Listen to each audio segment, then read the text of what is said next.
Algunos, por su recargada agenda profesional, nos dejarán en las próximas horas. Tal es el caso del doctor Durán Rojo.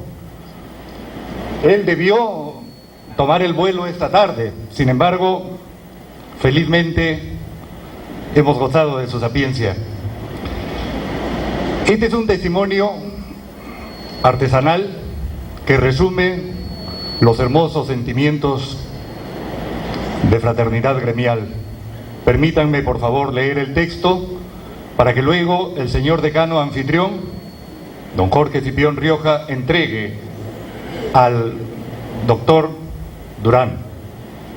Textualmente están los logos del Colegio de Contadores Públicos de Tumbes, la Junta de Decanos de Colegios de Contadores Públicos del Perú, 12ª Convención Nacional Tributa 2006, doctor Luis Durán Rojo, conferencista, Tumbes, septiembre 2006, Perú. Al señor decano de la Orden del Colegio Anfitrión para que invite al doctor Durán y haga entrega pública de este testimonio.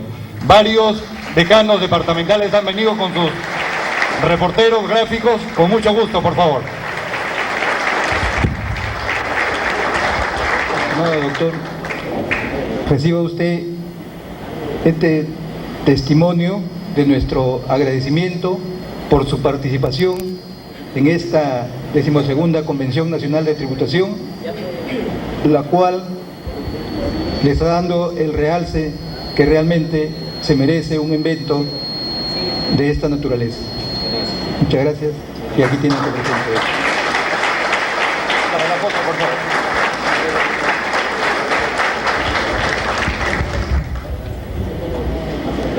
Vamos al titular de la primera Universidad Republicana de Perú, la Universidad Nacional de Trujillo.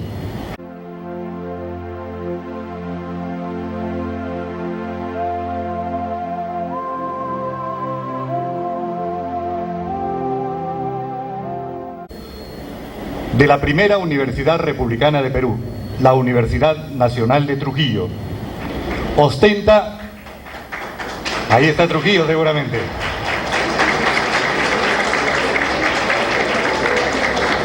Ostenta, título o grado de maestría, el grado académico en maestría otorgado por la misma Universidad Nacional de Trujillo, con mención en finanzas.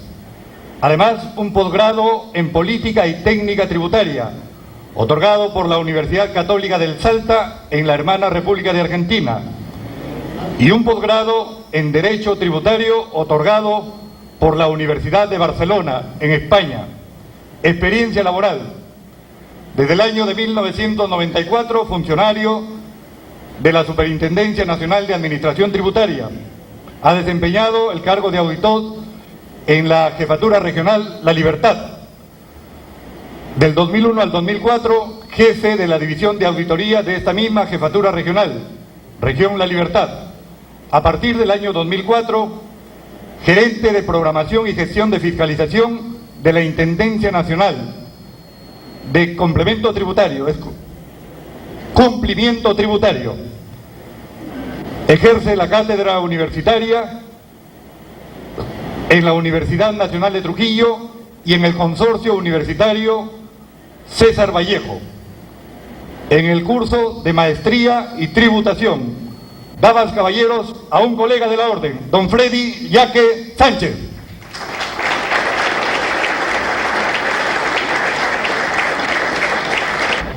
Estas palabras, esta conversación con ustedes, quisiera agradecer a nombre de la Administración Tributaria al Consejo Directivo en cabeza de su presidente por la invitación para participar en esta 12ª Convención de Tributación, Tributa 2006. Este tema es un tema que definitivamente va a ser tratado a partir de la perspectiva de la Administración Tributaria. No podría ser de otra manera, discúlpenme. Ya he entendido una perspectiva privada, así que lo que me toca a mí es enfocarlo desde el lugar donde yo trabajo, la Administración Tributaria. Durante esta presentación voy a trabajar este tema desde la perspectiva de lo que significará a la Administración Tributaria este cambio. Hay una agenda pendiente. Este tema es muy importante y tiene muchos temas para tratar. Lamentablemente, a pesar de la generosidad de tiempo que me han dado los organizadores del evento, son muchos los tópicos que deberíamos trabajar y solamente he seleccionado algunos.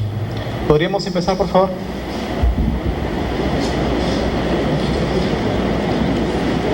No he sido tan previsor como el doctor Durante, así que tendría que mirar un poco cómo está la presentación.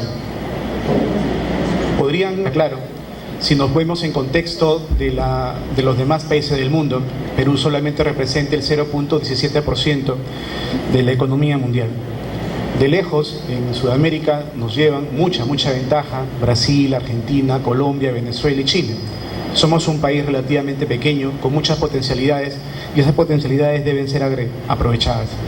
Asistimos a un proceso de globalización del cual no podemos quedar excluidos. Tenemos que integrarnos, no queda duda. Hay un consenso en el que, como país, si es que queremos mejorar nuestro nivel de vida, lo que tenemos que hacer es simple y llanamente integrarnos al mundo, comerciar más con él y poder trabajar mano a mano con los peruanos, con sus recursos, con las instituciones, a fin de aprovechar las potencialidades. Queda claro que las exportaciones van a ser el motor de crecimiento, pero el rol del Estado en este proceso de desarrollo que esperamos que se logre es únicamente 4 partes, ¿no? Debemos alentar la promoción comercial. Los TLC son un instrumento de acuerdos de comercio que se pueden suscribir. Debemos facilitar el acceso a la información, entre otras cosas. No basta, creo yo, firmar un tratado del TLC, un acuerdo comercial con Estados Unidos, que esperemos que sea el primero que se firme, porque simple y llanamente pretender descansar el desarrollo del Perú, la viabilidad como país, en este único tratado, creo que sería ingenuo.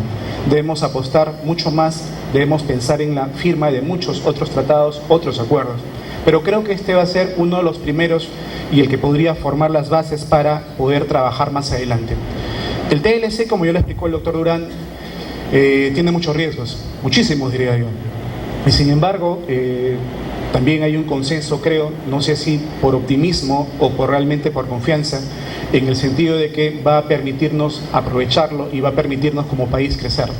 Esa es la apuesta que estamos haciendo como país, esa es la apuesta que tenemos que apoyar cada uno de nuestro punto de vista. Nosotros, Administración Tributaria, en la labor que nos corresponde, que únicamente es garantizar al Estado los fondos que requiere, el apoyo que tenemos que otorgar a este proceso, a este tratado, es simple y llanamente facilitar, y esa es parte de nuestra misión en este trabajo.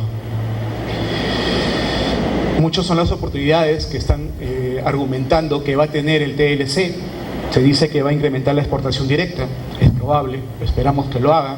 Va a haber una exportación indirecta a partir de clúster que se formen de pequeños productores que puedan ser representados por un trader para exportar, esperamos que se logre. Se dice que la importación de maquinarias va a ser una reconversión de la industria que va a mejorar nuestras capacidades. Eso lo hemos visto en los últimos años sin el TLC. El proceso de crecimiento de la economía hizo que nuestros exportadores empezasen a invertir, y lo que se ve últimamente cuando se analiza el detalle de las importaciones es que cada vez se invierte más en bienes de capital.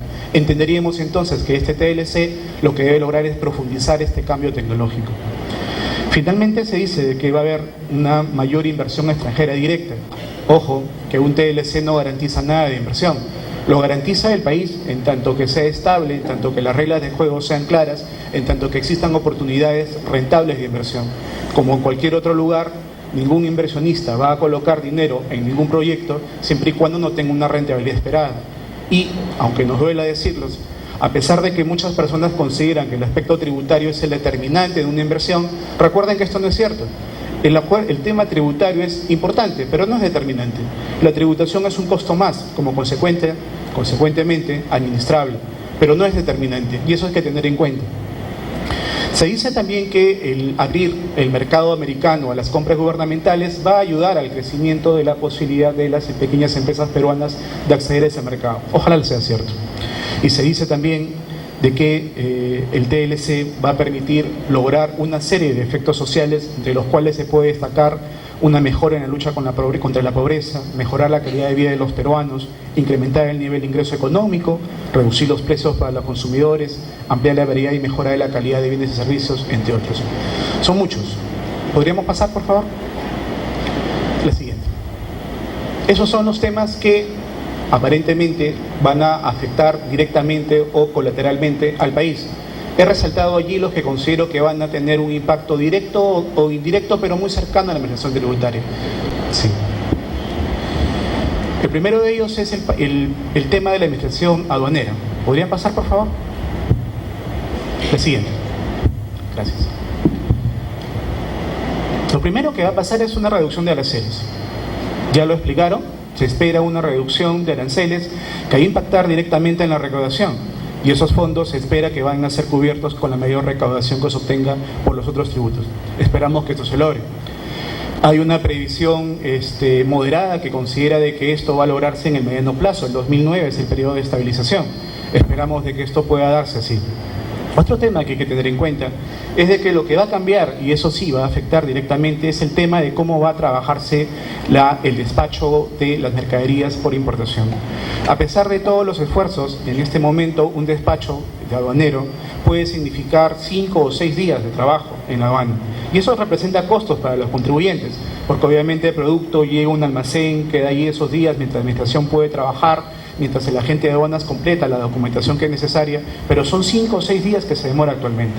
Y lo que va a pasar, según el TLC, es de que haya una liberación automática de los bienes en algunos productos, los que pasarían por Canal Verde, y habría un compromiso de liberar los demás bienes, los que irían por Canal Rojo, en un lapso de 48 horas. Creo que eso va a ser el impacto más importante en el tema de tributación aduanera. Además, va a cambiar la forma como se administra el riesgo en la administración aduanera. Definitivamente va a haber productos y va a haber formas de cómo guardar los productos, meterlos en el container, que faciliten el tema de trabajo y que permitan, tanto aquí en el Perú como en Estados Unidos en reciprocidad, dar un trámite rápido a la mercadería que pueda venir de Perú. Perú tendría que convertirse en un puerto seguro y eso tiene ciertas consideraciones que va a impactar en la forma de trabajo de la administración aduanera. Siguiente. La siguiente, por favor. Avanza un poco más. Ante este riesgo, ante esta oportunidad, la Administración Tributaria ha aperturado un proyecto. Es un proyecto de optimización del despacho aduanero. Gráficamente encuentran ustedes allí cuál es la situación actual del despacho aduanero. Primero ven que la mercadería llega necesariamente a un almacén. Y en situaciones extraordinarias podría llegar a un local del importador siempre y cuando esto sea un almacén garantizado, seguro para la administración tributaria, en función del tipo de canal que se dispara cuando la administración recibe la información de que la mercadería va a llegar. Ese lapso actual, como les explicaba, podría llegar a ser entre 5 a 6 días, tiempo que se podría estar demorando, no solamente atribuirle a la administración tributaria, sino también a la gente de aduanas para liberar mercadería. Ese es un tiempo prohibitivo. Adelante.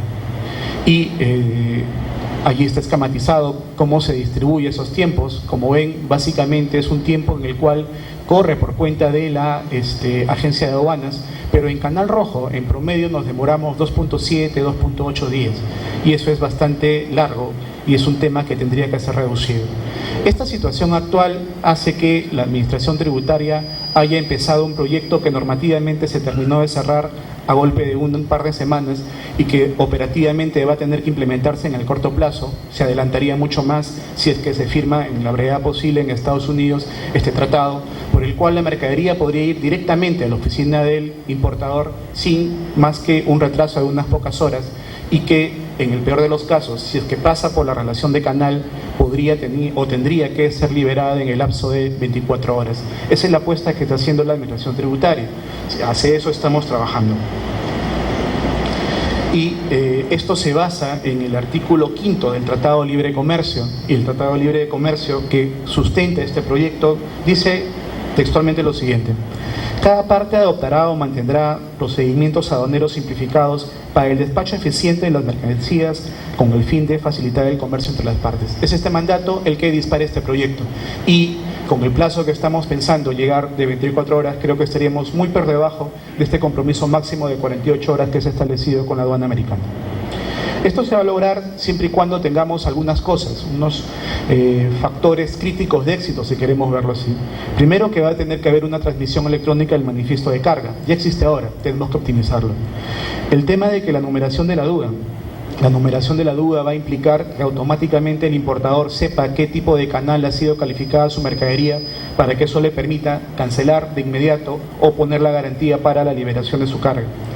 Finalmente, el tema de arribo de la nave y descarga de la mercancía, hay que ver que en este tema el compromiso de la administración es reducir el plazo a 24 horas, ese es el objetivo. Ya empecé mal, ya no son meses, son horas. Y el tema de que habrá que reducir aún más los productos que van a Canal Verde. Actualmente van el 57% de los productos a Canal Verde, el 43% restante van a Canal Naranja y Canal Rojo. Eso tendría que ser modificado para poder llegar a este requisito o esta exigencia que estamos colocando. Bueno, eso es todo, eso es lo vinculado a este proyecto de migración aduanera. Y el siguiente punto que vamos a tratar, bueno, ahí está graficado cómo serían estos trámites. El gráfico muestra cómo en base a estos requisitos que les he mostrado podríamos llegar a ese objetivo de 24 horas para la liberación de la mercadería. La siguiente. Un tema que sí es importante rescatar es el impacto que va a tener en el comercio electrónico. ¿Qué es el comercio electrónico? Me acuerdo que desde que hice el curso de migración tributaria ya por el año 94, ya era un tema que estaba de moda, ¿no? Y todo el mundo se preguntaba, oye, ¿qué es el comercio electrónico y cómo nos impacta? Y ya pasaron 12 años y pareciera que no ha habido mucho, pero lo ven a cada rato. Cada vez que ustedes ingresan a una página web y compran un producto, están haciendo comercio electrónico. Ustedes pueden comprar productos del extranjero a través de pago con VisaNet, Visa Seguro, lo que sea, cualquier medio de pago que pueda ser utilizado, tarjetas de compra, y el producto les es enviado en correspondencia. Pueden adquirir bienes, pueden adquirir servicios. Eso es comercio electrónico. Y Estados Unidos es una de las países en el mundo que tiene más desarrollado este tema del comercio electrónico. Este TLC va a venir para nosotros a impulsar este tema de comercio electrónico. En Perú ya lo tienen. Ustedes pueden ingresar a algunas empresas, Rosatel, por ejemplo, sin hacer propaganda a nadie, es una empresa por la cual ustedes pueden adquirir cierto tipo de bienes. Pero el comercio electrónico tiene sus riesgos. Y tiene riesgos sobre todo para la administración tributaria y va a tener riesgos obviamente para los mercados locales. ¿Cuáles son? Primero, el concepto de trazabilidad, el concepto de documentación de operaciones. En el comercio electrónico, la trazabilidad, que es uno de los objetivos básicos de un proceso de auditoría, se vuelve cuestionable. ¿Qué trazabilidad puede hacer cuando hay un documento o cuando hay una transacción que casi no deja huella? Porque el pedido es electrónico. La despacho va a ser probablemente por DHL. Acuérdense que parte de los compromisos es permitir que mercadería con valor de menos de $200 no pague aranceles, con lo cual ustedes podrían tranquilamente comprarse un reloj en lugar de comprarlo en Saga y lo recibirían a golpe de 72 horas en la puerta de su casa y sin pagar aranceles. ¿Cómo queda huella? Si es que al final lo estarán pagando con su tarjeta de crédito, quizás una tarjeta de débito o una tarjeta de compras, o harán un depósito y transferirán vía cualquiera de las empresas que hacen este tipo de trabajo el dinero al proveedor extranjero. ¿Cómo se fiscaliza esa transacción? ¿Cómo va a afectar a las empresas? Van a tener que hacer lo mismo, van a tener que desarrollar este nuevo canal de venta, pero el impacto sobre todo se va a ver en el tema de la administración tributaria. Para nosotros es un gran riesgo, realmente es un gran riesgo, pero ni modo, no queda de otra. Hay un tema que nos preocupa más que el tema de transacción, el tema de la trazabilidad de la operación, que es el tema del repudio. En un documento físico, la operación se entiende, o queda evidencia al menos, de que ha sido entre mi persona y mi proveedor o mi cliente. Queda huella. Difícilmente yo la puedo repudiar.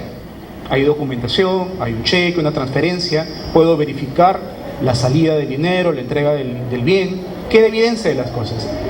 Y obviamente la posibilidad de repudiar la compra o la venta es muy reducida. En comercio electrónico eso es un riesgo alto. ¿Cómo puedo yo verificar cuando el proveedor extranjero dice yo no he vendido nada? ¿O cómo puedo yo verificar como administración tributaria cuando el proveedor peruano o el cliente peruano simplemente niega haber realizado esta transacción? Complicado el tema, pero sin embargo no nos queda más que acomodarnos y buscar cómo poder trabajar ese tema. Trabajamos hace ya más de un año, uno de los primeros proyectos en los cuales UNAT trabajó con gremios fue un proyecto vinculado al refrescar el tema de comprobantes de pago. Y cuando estábamos trabajando este nuevo reglamento de comprobantes de pago que ahora permite hacer una serie de transacciones que antes eran imposibles, por ejemplo la facturación por cuenta de terceros, que el mercado desarrolló con el mutismo, podríamos decir, de la administración tributaria que demoró en reaccionar. Ustedes van a un banco o por su tarjeta de crédito o en un cajero automático y compran una recarga de su, ¿cómo se llama?, teléfono, y están haciendo una operación de compra de consumo telefónico, ¿cierto? ¿Quién factura? ¿Quién factura? Les aseguro que no es Telefónica. Ustedes reciben un documento que es emitido por el banco y que ustedes hayan hecho la compra, y esa es una facturación por cuenta de terceros. ¿La operación es correcta? Sí. ¿Había marco legal para desarrollarla? No. ¿Tenía que ser incorporada? Sí, y ha sido incorporada en este nuevo reglamento. Una de las derivaciones que se vio de eso fue la posibilidad de autorizar el comprobante de pago electrónico. Y es que el mercado, adelante, ya lo había desarrollado. Ya ahora, en una operación de comercio electrónico, ustedes pueden pedir una cotización a su proveedor, pueden confirmar la compra, el proveedor les va a lanzar la respuesta, este es mi precio, ustedes confirman la compra, el proveedor hace el despacho, ustedes confirman la recepción, el proveedor les envía la factura electrónica sin valor tributario, el cliente confirma a su banco la aceptación de esa operación y les dice págale en la cuenta que él me ha señalado y todo es feliz. Eso ocurre ahora. Hay actividades, sobre todo en la minera, en la cual este desarrollo ya se está dando y fuertemente. Muchas mineras simple y llanamente no transan con sus clientes, con sus proveedores, si es que estos no les facturan electrónicamente. Porque este proceso de facturación electrónica les ahorra costos. La información que ustedes transmiten vía electrónica entra automáticamente al sistema ERP de las empresas, procesada automáticamente y afecta a sus asientos contables, a su contabilidad. Y eso les ahorra a ellos un montón de dinero. Ya no está nadie digitando. El error se corrige únicamente a nivel del que paga, a nivel del que recibe la mercadería dando los ok a la operación. Ya no existe la necesidad de hacer esta conciliación o ajuste contable. Eso ya se daba. ¿Qué faltaba entonces? El reconocimiento de la administración tributaria de que esta operación es válida. Y eso es lo que se está trabajando en un proyecto independiente que es el comprobante de pago electrónico. Nos hubiese gustado sacarlo mucho más rápido. Sin embargo, hay que ver muchos aspectos. Y en este momento estamos en un piloto en el cual estamos terminando de afinar cómo va a funcionar. Pero el modelo de negocio es el siguiente. Tengo un cliente, un proveedor, que va a transar con un tercero. Actualmente lo hace por medio de esta empresa, que es un intermediario. ¿Por qué necesitamos un intermediario? Porque para evitar el no repudio de la transacción por ambas partes, este intermediario le da certeza a la transacción. Este intermediario verifica que la operación haya sido realizada por las partes, verificando la firma digital, que es lo único, dicho sea de paso, que tenemos más o menos regulado en este tema de comercio electrónico y que quizás no sea lo suficiente. En la perspectiva de la administración, podemos sobrevivir con ello. Estén ustedes a revisar si es que el tema está suficientemente tratado con esa normativa o si hay que agregar alguna cosa más. Decía que este notario electrónico verifica que ambas personas sean las que dicen transar por medio de la firma electrónica y da a ambas partes conformidad de la transacción. ¿Qué falta entonces? Si le haces un clic adicional es que nosotros nos enteremos.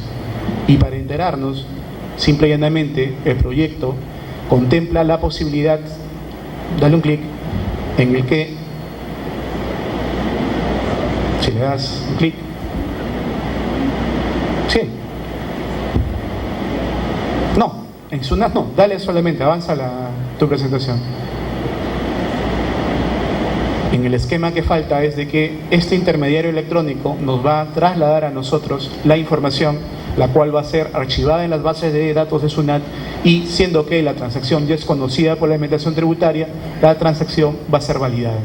Ese es un proyecto que hemos derivado a partir de esta necesidad de regular o por lo menos mantener un estatus más o menos razonable de control en el tema de comprobante electrónico, y es el modelo de negocio que se está trabajando con los gremios. La siguiente. Otro tema que se viene en el tema del libre comercio es lo vinculado a la propiedad intelectual.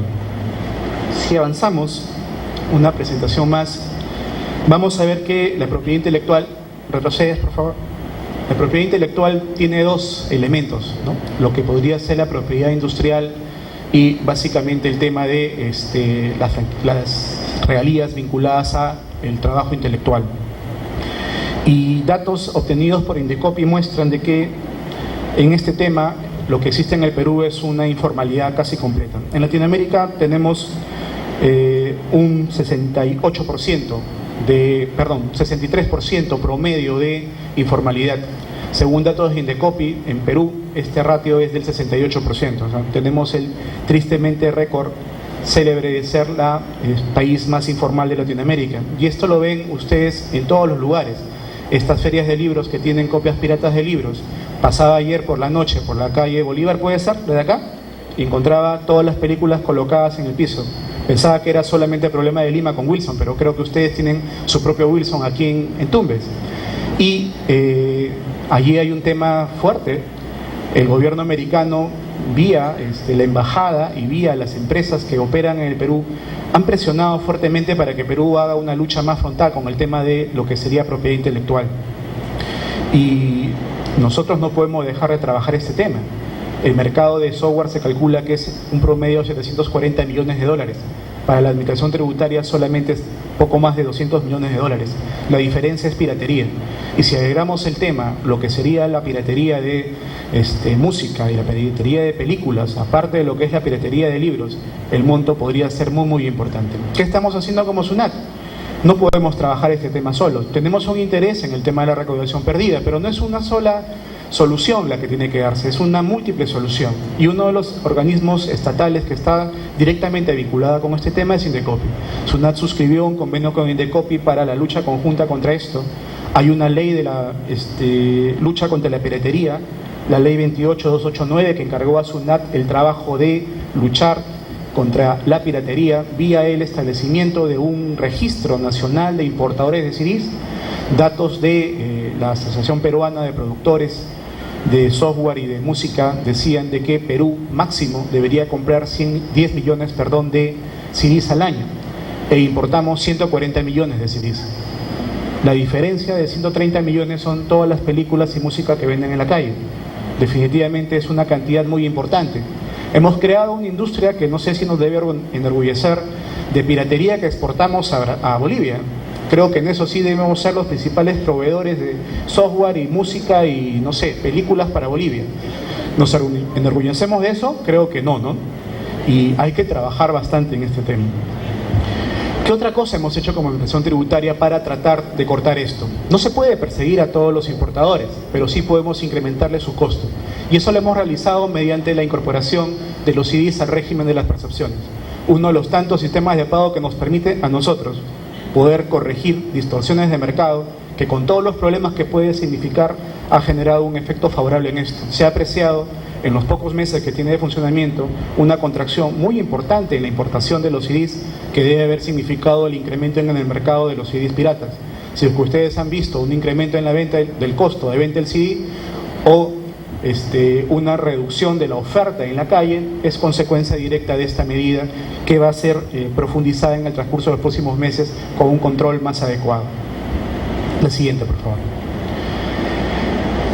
El doctor Durán habló un poco del tema de del impacto en el comercio transfronterizo de bienes y servicios, Ya explicó qué consistía y ¿podrías avanzar, por favor?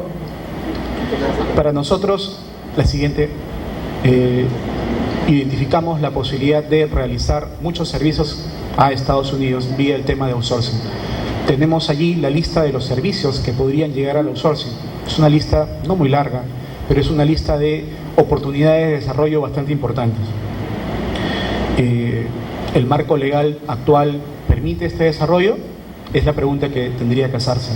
Para nosotros nos queda claro que en las condiciones actuales eso no es necesariamente exportación de servicios. Para que un servicio prestado de esta forma en el Perú a un no domiciliado, en el extranjero por un peruano o un americano, que califique como exportación, tiene que estar en el apéndice quinto. Si no está, no se va a dar. Y eso es lo que tendría que tenerse bastante en cuenta cuando se trabaje este tipo de proyecto. Si es que se quiere trabajar un crecimiento del tema del outsourcing, hay que revisar si el marco tributario es el adecuado. Eso se los dejo a ustedes para que lo revisen en el transcurso de los 2 siguientes días. La siguiente, por favor. Bueno, hay un impacto también en lo que es el marco tributario general. Eso es lo que somos. Somos un país en el cual la mayor parte de las empresas son MIPES. Los gráficos, el gráfico que les propongo ahí es deliberado.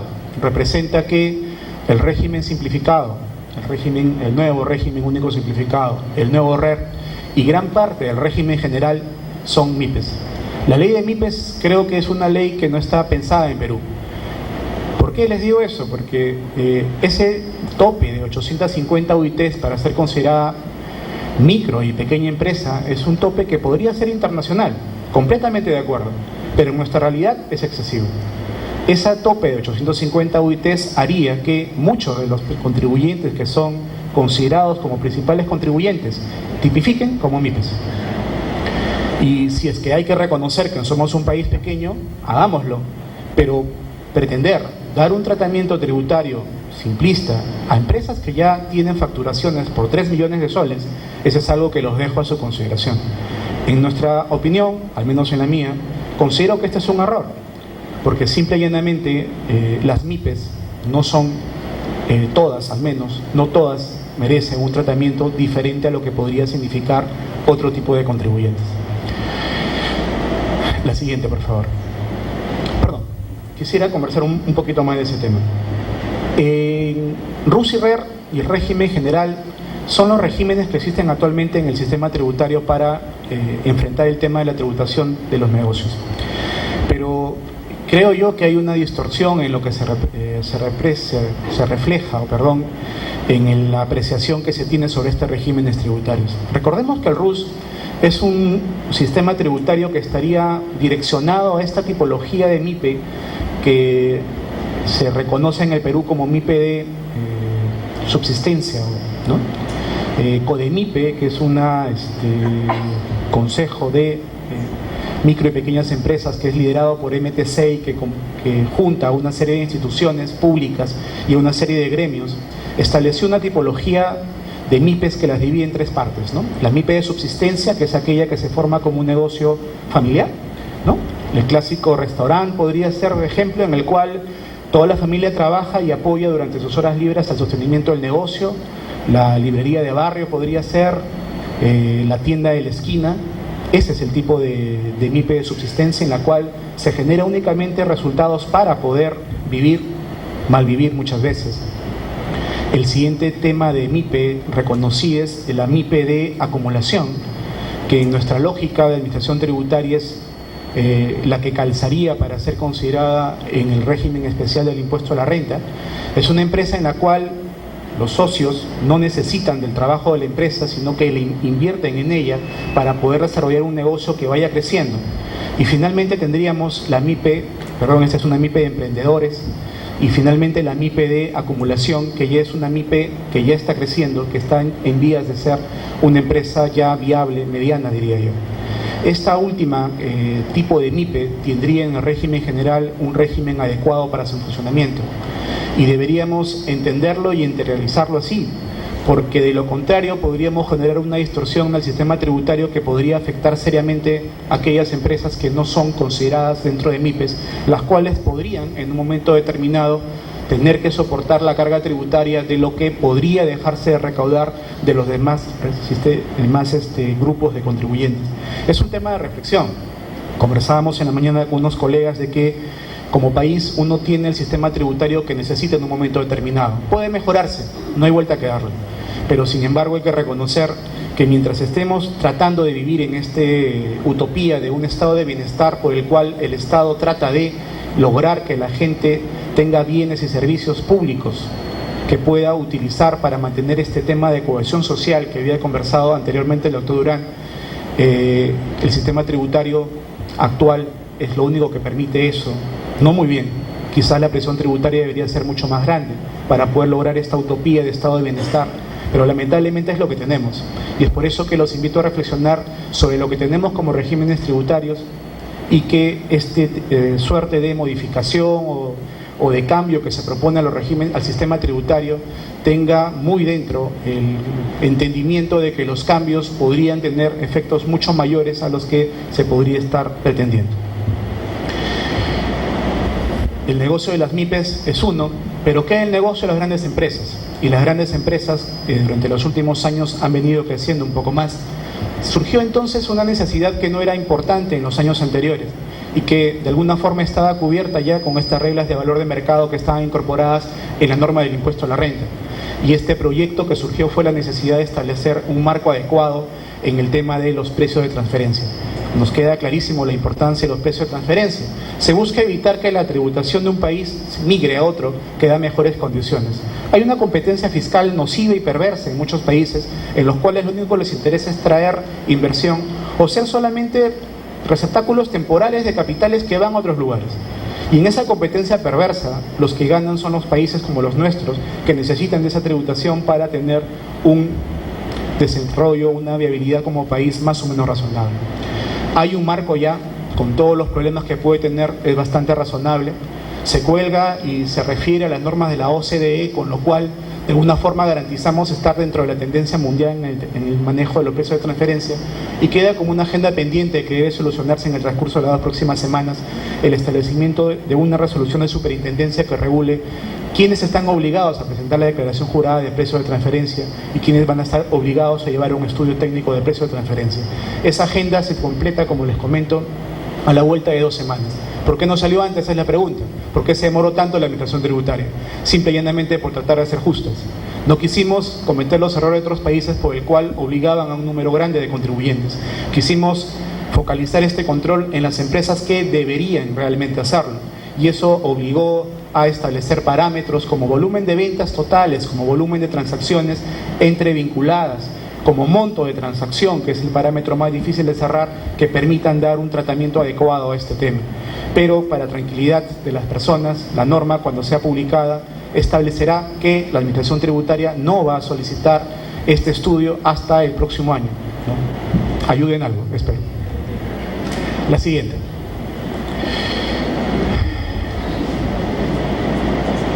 Bueno, otro proyecto vinculado al régimen tributario general que empezamos a trabajar, y fue uno de los primeros proyectos que trabajamos con gremios, fue el vinculado a optimizar las devoluciones del saldo a favor materia de beneficio. Recordemos que estamos en un país en el cual se reconoce que los bienes deben ser afectados con el IGB en el lugar de destino de los mismos. Como consecuencia de ello, nos vemos obligados a devolver al exportador bajo el principio de que no se exportan los impuestos, al menos el impuesto a valor agregado. Y eso implica la devolución del IGB. Miren ese gráfico, muestra la evolución de las exportaciones, muestra cuál ha sido el ingreso de las solicitudes de devolución que han recibido o que hemos recibido como administración tributaria. El crecimiento ha sido muy grande, ocasionado por muchos factores. Cada cual puede ensayar la explicación de cuál ha sido el factor que incentivó más en el tema del crecimiento de las exportaciones. Pero sea cual fuese, lo importante fue que hubo un impacto en la administración tributaria. Fue tal la cantidad de expedientes que nos vimos obligados a atender que tuvimos que reinventar el procedimiento. Y bueno, no tenemos muchas herramientas. La norma es una norma que no es nuestra. Tenemos que adecuarnos a lo que existe. La mayoría son decretos supremos, hay leyes. Hay una diversidad de beneficios que salieron sin considerar los efectos de la administración del impuesto. ¿Qué tenemos? Exportación definitiva, exportación de swap, exportación de bienes y servicios, las ventas en duty free, toda una larga lista de exportaciones. Algunas lo son, de facto. Otras, bueno, solamente se justifican por una decisión de política fiscal. Pero sea como sea, era necesario cumplir con los plazos y cumplir con la expectativa de los contribuyentes. Solamente, yo creo que el dato es importante para tenerlo en contexto. Quiero ver cuál ha sido el comportamiento de las solicitudes en los últimos 4 años. En el 2003 recibimos 5.239 expedientes de devolución. El 2004, 5.814. El 2005 cerramos con 6.991 por más de 3.000 millones de soles. En el año 2006, a lo que vamos a la fecha, estamos en 4.300 expedientes por un monto de 2.200 millones. Y prevemos, si que la tendencia se mantiene, llegar a atender este año 7.500 solicitudes de devolución por un monto superior a los 3.100 millones de soles. Es un crecimiento importante, hay que trabajarlo, y lo que hicimos fue proponernos automatizar esto. Y a nombre de la administración, las disculpas que puede haber habido con este tema del PDB, que fue nuestra respuesta, el programa de declaración de beneficios.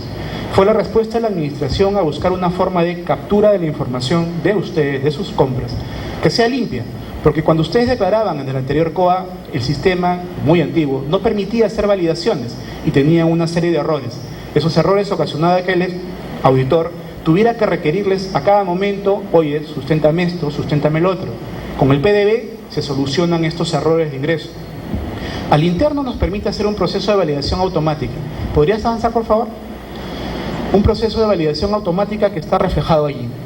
Trabajamos con todas las bases de datos que tenemos y podemos verificar la información de sus compras, de sus ventas, de sus exportaciones. No es obligatorio, pero allí también está metido el tema de medios de pago. Recuerden que, según la ley de bancarización, algunas transacciones deben ser realizadas con medios de pago. Y la verificación de ese dato es un dato que en una fiscalización no de oficina, sino de campo va a ser revisada. El colocarlo en este tema nos permite a nosotros reducir ese tiempo.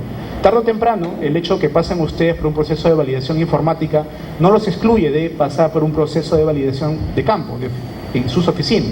Pero esto de acá permite reducir sustancialmente el pedido de información y de descargos a ustedes. Nuestro proyecto se complementa con una resolución que va a ser notificada automáticamente a su buzón electrónico y debería cerrarse con el abono en la cuenta que ustedes señalen. Esos dos temas están fallando un poco más. Van a demorar unos meses, porque en el tema del buzón electrónico tuvimos un problema para adquisición de equipos, que ya está solucionado felizmente. Pero en el tema del abono en sus cuentas, allí hay un tema de normativa de BCR que impide que algunas devoluciones por montos superiores puedan llegar directamente a sus cuentas. Hemos conversado con los señores del BCR, nos explicaron sus motivos para no liberalizar o no incrementar el monto de lo que podría ser transado por la Cámara de Comparación Electrónica y nos sugirieron una alternativa que tomamos por válida: poder colocar en el LBTR, ese software, digamos, que permite la liquidación bruta en tiempo real de transacciones importantes, datos que permitan identificar quién es la persona que recibe el dinero. Una vez que tengamos eso, el proyecto de abono en sus cuentas va a ser una realidad, con lo cual hemos optimizado realmente este tema. Pero solamente para que tengan en cuenta, a pesar que no contemos con esas dos herramientas en el momento, como los gremios les demostramos en su momento, el porcentaje de rechazo de una solicitud es muy bajo. Y en promedio, en el 99% de los casos, estamos atendiendo entre los plazos de 5 días máximo que pide la norma o que señala la norma para la devolución de un exportador. Los casos atípicos en los cuales nos demoramos más, simple y llanamente se explican por inconsistencias de la información, superadas las cuales podrían entrar en este canal rápido de devolución. La siguiente.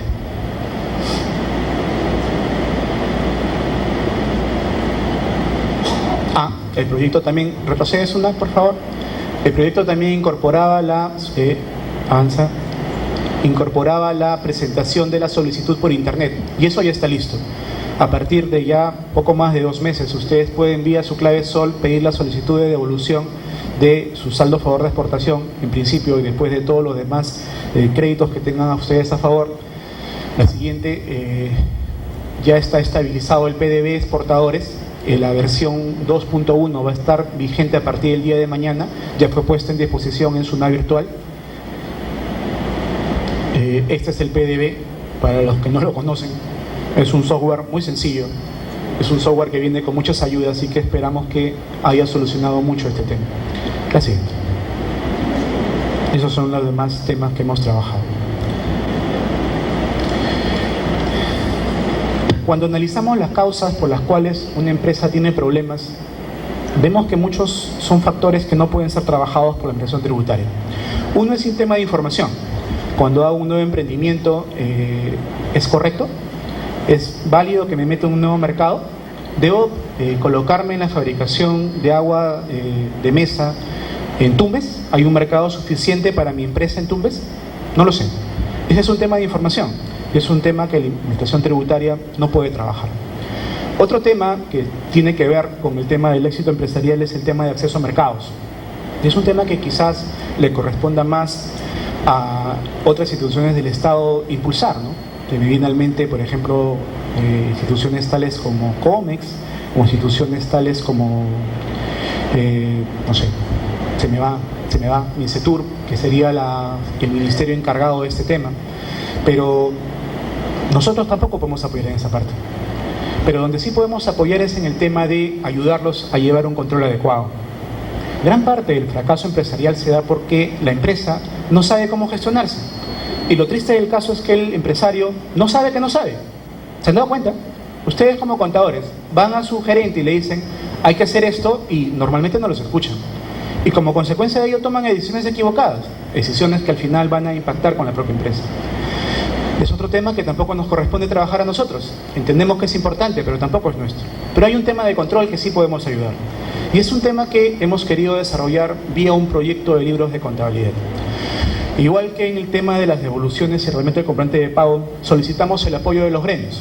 Ha sido una larga serie de reuniones. Nuestra compañera Marisol ha sido miembro de este grupo que estuvo trabajando conjuntamente con representantes del Colegio de Contadores Públicos del IME este tema. Y bueno, no se logró todo lo que la administración quiso. No se logró el paraíso fiscal que quería el sector privado. Pero el punto que hemos llegado, creo yo, es un punto bueno. Es un punto en el cual las necesidades de control de la administración están dadas y el sector privado va a tener herramientas que le permitan trabajar adecuadamente. ¿Cuál es nuestra propuesta? Eso. Identificamos nosotros 5 segmentos de contribuyentes, cada uno de los cuales tiene una propia necesidad.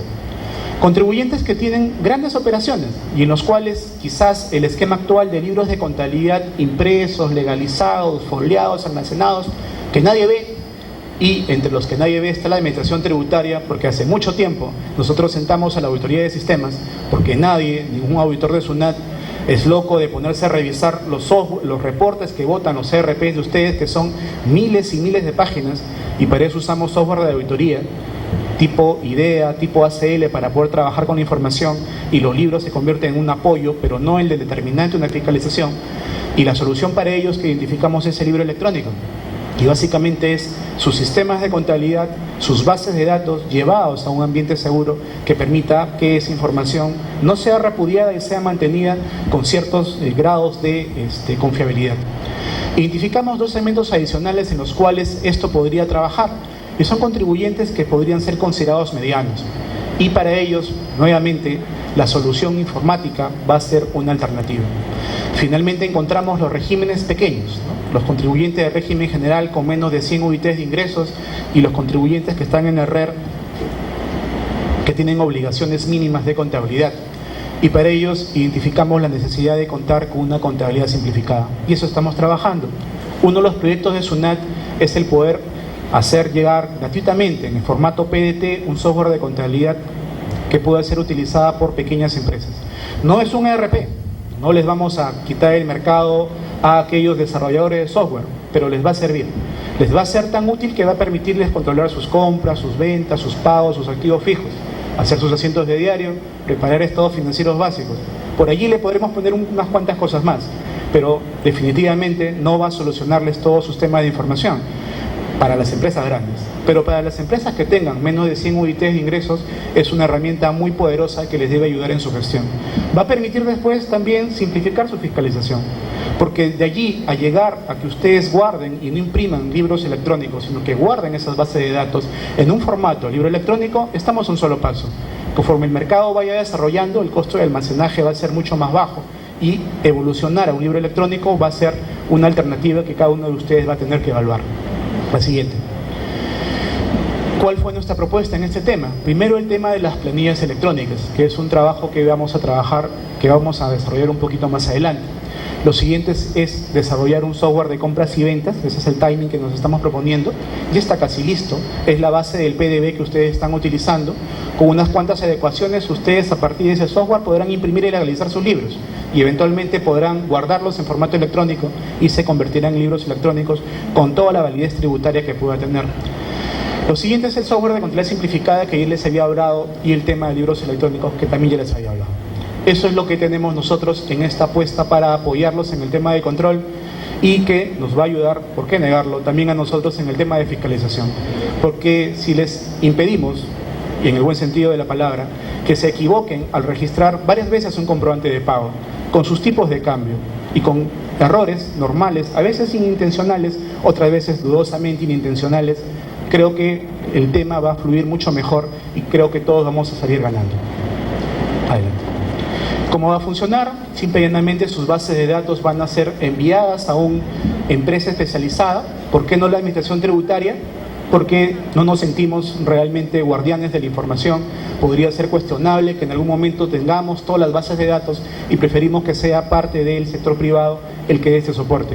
Va a haber un tema de firmas electrónicas que va a asegurar el no repudio de la transacción. La administración tributaria solamente va a colocar una firma electrónica llamada timestamping no sé, la traducción adecuada en castellano es jerga inglesa, pero mediante la cual vamos a garantizarnos de que no muevan esas bases de datos, con lo cual, asegurada la transparencia de la información, se puede confiar absolutamente en ella. El esquema que estamos proponiendo es el esquema de almacenaje en un tercero. No creemos adecuado el almacenaje en instalaciones propias porque la experiencia internacional nos muestra que las seguridades que ustedes tendrían que hacer serían prohibitivas. Quizás algunas empresas se lo puedan proponer, porque mantener una bóveda segura para este tipo de cosas implica una instalación muy costosa que debe soportar terremotos, radiación y una serie de requisitos técnicos que muy pocas empresas van a poder soportar. Pero ya en el mercado existen empresas que dan este servicio de almacenaje con esas seguridades que creo que sería la respuesta para muchos contribuyentes que tengan grandes volúmenes de información.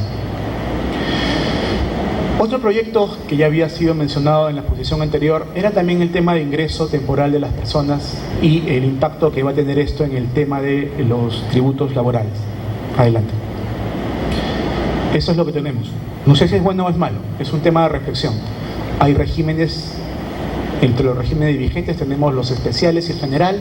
En el general hay público y privado, cada uno con sus propias reglas de juego que no van a ser impactadas directamente por el TLC, como ya se explicó anteriormente, pero que requieren cierto tipo de cosas. ¿Son diferentes? Sí que lo son. Ahí tienen unas muestras.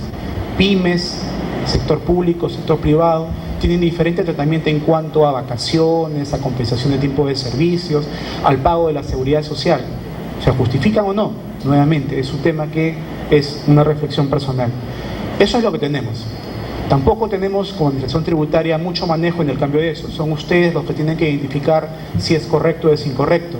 Pero tengan cuidado en sus propuestas, porque recuerden de que estamos en un sistema tributario que se basa en el principio de solidaridad, por el cual los que tienen un poquito más deben apoyar a los que tienen mucho menos a tener un nivel adecuado de vida. Y cambiar este esquema de legislación laboral, simplificarla o hacerla muy dura o muy ligera o muy permisiva, podría generar problemas que serían no deseados. Propaganda para la SUNAT, eso es lo que normalmente encontramos en ustedes, en los contribuyentes, no declaran a todos sus empleados, tergiversan contratos, esos cuarta quinta que de cuarta quinta no tienen nada porque hace mucho tiempo fueron quinta categoría, pagos que de movilidad no tienen nada de sus sueldos, una serie de cosas que ustedes cometen, empresas que misteriosamente operan sin trabajadores. Bueno, yo puedo creer en el teletrabajo, pero que un hotel no tenga trabajadores es cuestionable, ¿no? ¿Quién tiene las camas? O que un restaurante no tenga ni siquiera cocineros, también hay que pensarlo mucho. ¿Quién cocina? ¿No? Sí, son negocios familiares, pero ¿todos lo son? Esos son los errores frecuentes. Revísense, piensen qué están haciendo. La administración, con el RTPS, lo va a tener mucho más cerca y simple y llanamente esa frase de cada vez más cerca de usted va a ser una realidad. ¿Por qué? El tema laboral es complejo. Somos un activo. Somos contadores, veámoslo como que son. Somos un activo, invertimos en nosotros, nos repotenciamos con la capacitación, producimos, pero como todos, hacemos, crecemos, maduramos y finalmente, bueno, ustedes dicen así, no sé, pero tarde o temprano no estaremos en las mismas condiciones, nunca seremos tan brillantes como cuando teníamos 30 años, probablemente más sabios, pero el mercado es un mercado que al final privilegia a la juventud en la mayoría de las profesiones. Finalmente, por suerte, en las nuestras no es tanto así, se privilegia la experiencia, pero piensen en el obrero. ¿Servirá acaso que él sepa planear mejor? ¿Le ayudará a tener un trabajo cuando sea mayor? Cuando sea mayor y se enferme más, ¿podrá acceder a servicios de salud? Si no invierte ahora, si no ahorra en las, entre comillas, en el Sistema Nacional de Pensiones, en una EPS o una AFP, ¿cómo va a poder vivir? Complicado, ¿no? Eso es la realidad de los laborales. Y es por eso el celo tan importante que tenemos en la administración de esto. Estamos metidos allí porque el Estado tuvo la decisión de que la administración tributaria participase en la administración de la seguridad social y el tema de pensiones. Y el estar en ese mercado nos obliga a hacer lo mejor de nosotros para tratar de solucionar ese problema. Al final va a ser un problema social, porque dentro de 30 años, cuando esta juventud ya no sea tan joven y ya no haya quien la mantenga, porque por más que seamos una sociedad que es joven, tarde o temprano envejeceremos y tendremos los problemas que tienen en Europa o en Japón, en la cual muy pocos jóvenes mantienen a mucha gente mayor. ¿Qué va a pasar allí? Los países no quiebran, pero su quiebra, entre comillas, es bien dolorosa y creo que la hemos pasado por muchas veces, ¿no? Tenemos información laboral de todo lo vinculado a las horas extras trabajadas, la condición, etcétera, y una serie de datos que los tienen ustedes presentados en la pantalla, que va a contener este RTPS y que, como les digo, no solamente servirá para la información, sino que ahora sí, realmente con datos correctos, se pueda tomar medidas para mejorar este tema laboral que creo yo merecería una revisión. Bien. ¿Cuáles son las conclusiones? He esquematizado en 5. La primera de ellas es el tema de que esto no es un trabajo únicamente del sector público, ¿no? El sector público lo está impulsando, pero son ustedes los privados los que van a tener en sus manos la necesidad de apoyar este tema. Como país necesitamos ser viables, como país necesitamos ser competitivos, y esa competitividad requiere, para efectos de llevar adelante este TLC, identificar qué cosas deben ser cambiadas. Cada institución está haciendo su esfuerzo, como les he mostrado, la SUNAT lo está haciendo. En el tintero han creado una serie de proyectos vinculados que directa o indirectamente van a este tema de TLC. Lo hacemos porque estamos convencidos de que debe ser el primero, no el último, y realmente esperamos que sean muchos más los que se firmen, como TLC, como acuerdos comerciales, como lo que fuese, porque entendemos que el desarrollo y nuestra habilidad como país nuevamente está en el tema de exportación. Es un trabajo en el cual la institución pública no debe renunciar a su misión. El hecho de que nosotros, como institución tributaria, en los últimos años hayamos mostrado una apertura para conversar los problemas, no implica que las soluciones a las cuales arribemos van a ser soluciones en las cuales renunciemos a la misión. Nuestra misión es recaudar, facilitar el comercio exterior también, pero recuerden que nuestra misión, para la cual existimos y para la cual la sociedad nos ha creado o ha exigido nuestra creación, es para que dotemos al Estado de los recursos. Entonces, cualquier solución que la administración tributaria tenga que desarrollar en el ámbito de este tratado o en el ámbito de los demás que puedan firmarse, va a tener que ser siempre sesgada por eso. Creo que hemos dado muestras de que podemos buscar un punto de equilibrio y lo hemos logrado, esperamos.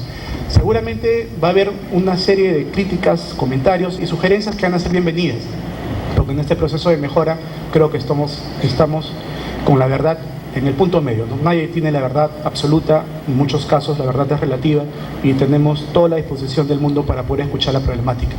Hay una comisión del Tratado de Libre Comercio que es presidida por MINCETUR. Yo creo que es esa institución la que tendría que promover a nivel de todo el sector público y pidiendo el apoyo de colegios profesionales, de entidades representativas, gremiales, que se identifiquen las cosas que hay que cambiar.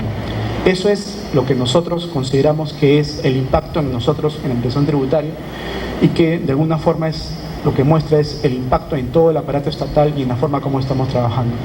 Recuerden que hay varios principios que están metidos en el TLC, trato no discriminatorio, transparencia, y eso va a significar la necesidad de adecuarnos. Muchas instituciones estamos avanzando en ese camino, pero creo que es la sociedad civil la que tiene que señalarnos esa ruta. No les quito más su tiempo. Muchísimas gracias por la paciencia.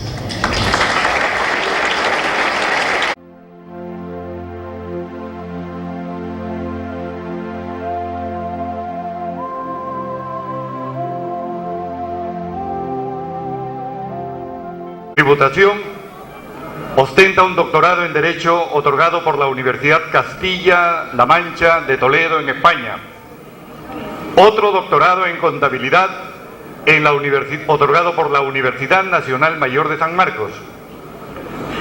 Presenta un posgrado en Tributación de la Fundación Getúlio Vargas de Río de Janeiro, Brasil. Exhibe también, orgulloso, un posgrado en Tributación Internacional otorgado por la Universidad Austral en Buenos Aires, Argentina.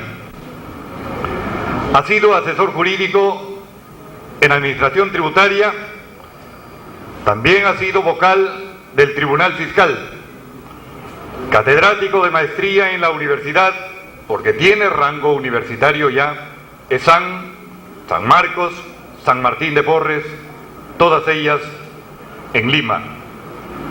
Ejerce el decanato de la Facultad de Derecho de la Universidad Wiener, también en Lima.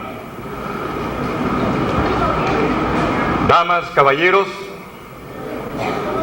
en este mediodía la conferencia magistral a nombre de Perú, convenios de doble tributación suscritos por el Perú, a cargo del doctor y colega Javier Laguna Caballero. Bienvenido, doctor.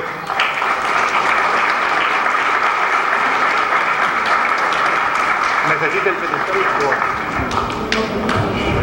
Buenas tardes. Buenas tardes. Realmente tengo muy poco tiempo, creo que 10 minutos, ¿no es cierto? ¿No? Bueno, porque no puedo atentar contra el sagrado derecho de los concurrentes para ir a Caracolito nuevamente. Bueno, por dos razones estoy acá parado. Primero, para ver la diapositiva, y segundo, porque si me pongo acá no me van a ver ustedes, por razones obvias, lógico. Bueno, en realidad la hora no es tan propicia para escuchar un tema tan realmente pesado como son los convenios de doble tributación. Vamos a hacer un poquito más de chistes en todo caso, que no se me duerman. Lo que pasa es que Ramón Chumán ya ganó el protagonismo. Al estilo taurino ha cortado oreja, pata y rabo, ¿no? En realidad, sí, es muy merecido el aplauso al hermano Pablo. Entonces, con mucho cariño. Bien, yo quiero saludar entonces la presencia de esta distinguida mesa de honor en la persona del presidente de la Junta de Decanos de los Colegios de Contadores Públicos del Perú, también a esta distinguida concurrencia de los colegas peruanos y sobre todo de los hermanos ecuatorianos que entiendo que han venido en un grupo muy interesante. Bien, entrando en materia, ya le he escuchado a mi colega y estimada amiga Marisol.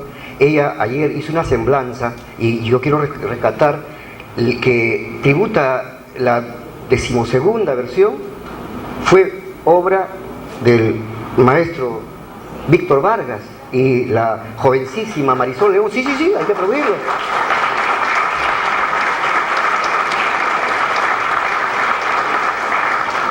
La jovencísima y siempre guapa Marisol León fue una de las protagonistas iniciales, aurorales. Yo estuve por ahí también, pero obviamente no tanta con el protagonismo que ella tuvo en su momento. Muy bien, ahora asistimos a la 12ª versión, qué interesante, y cada vez más, déjenme decirles que estas convenciones están tomando mucho auge y sobre todo, miren ustedes la presencia masiva que han tenido y cada vez más están incrementándose, no solo por la cantidad, sino la calidad de las participaciones con sus ponencias, y eso dice mucho de la profesión contable. Como yo pertenezco también a otra profesión, no es que sea híbrido, sino que estoy en otra también. Sin embargo, yo no veo que los abogados hagan esto, y esto hay que rescatarlo. Entonces los contadores estamos a la vanguardia y estamos haciendo cada vez más y mejor las cosas. Bien, yo voy a hacer aspectos puntuales de mi diapositiva. En realidad, por favor, podemos ir avanzando. En realidad había preparado uno como para 1 hora y media, porque me dijeron que era 1 hora y media, pero pues ahora en 10 minutos no se puede hacer muchas cosas. Muy bien, los convenios para evitar la doble imposición suscritos por el Perú. Cuando uno escucha convenios, inmediatamente, ¿no?, se presenta a la mente, bueno, un convenio es un contrato.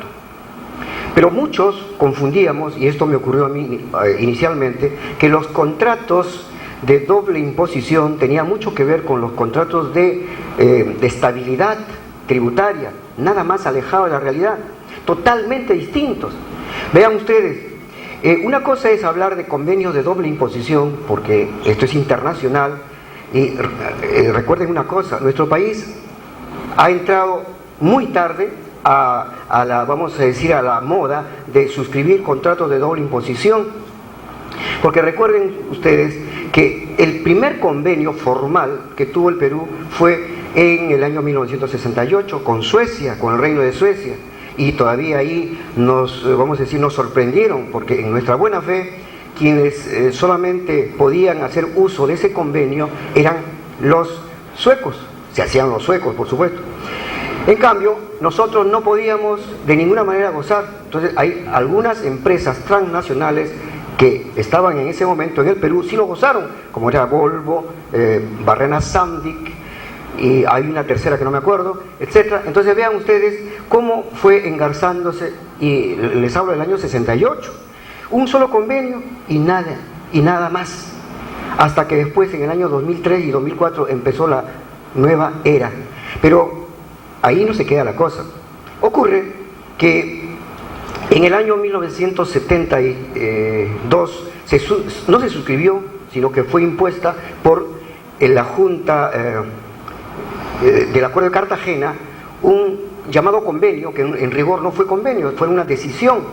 Era la decisión 40 del Acuerdo de Cartagena para evitar la doble imposición entre los países del área. Pero en rigor era un modelo. En puridad de conceptos no existía nada en el país.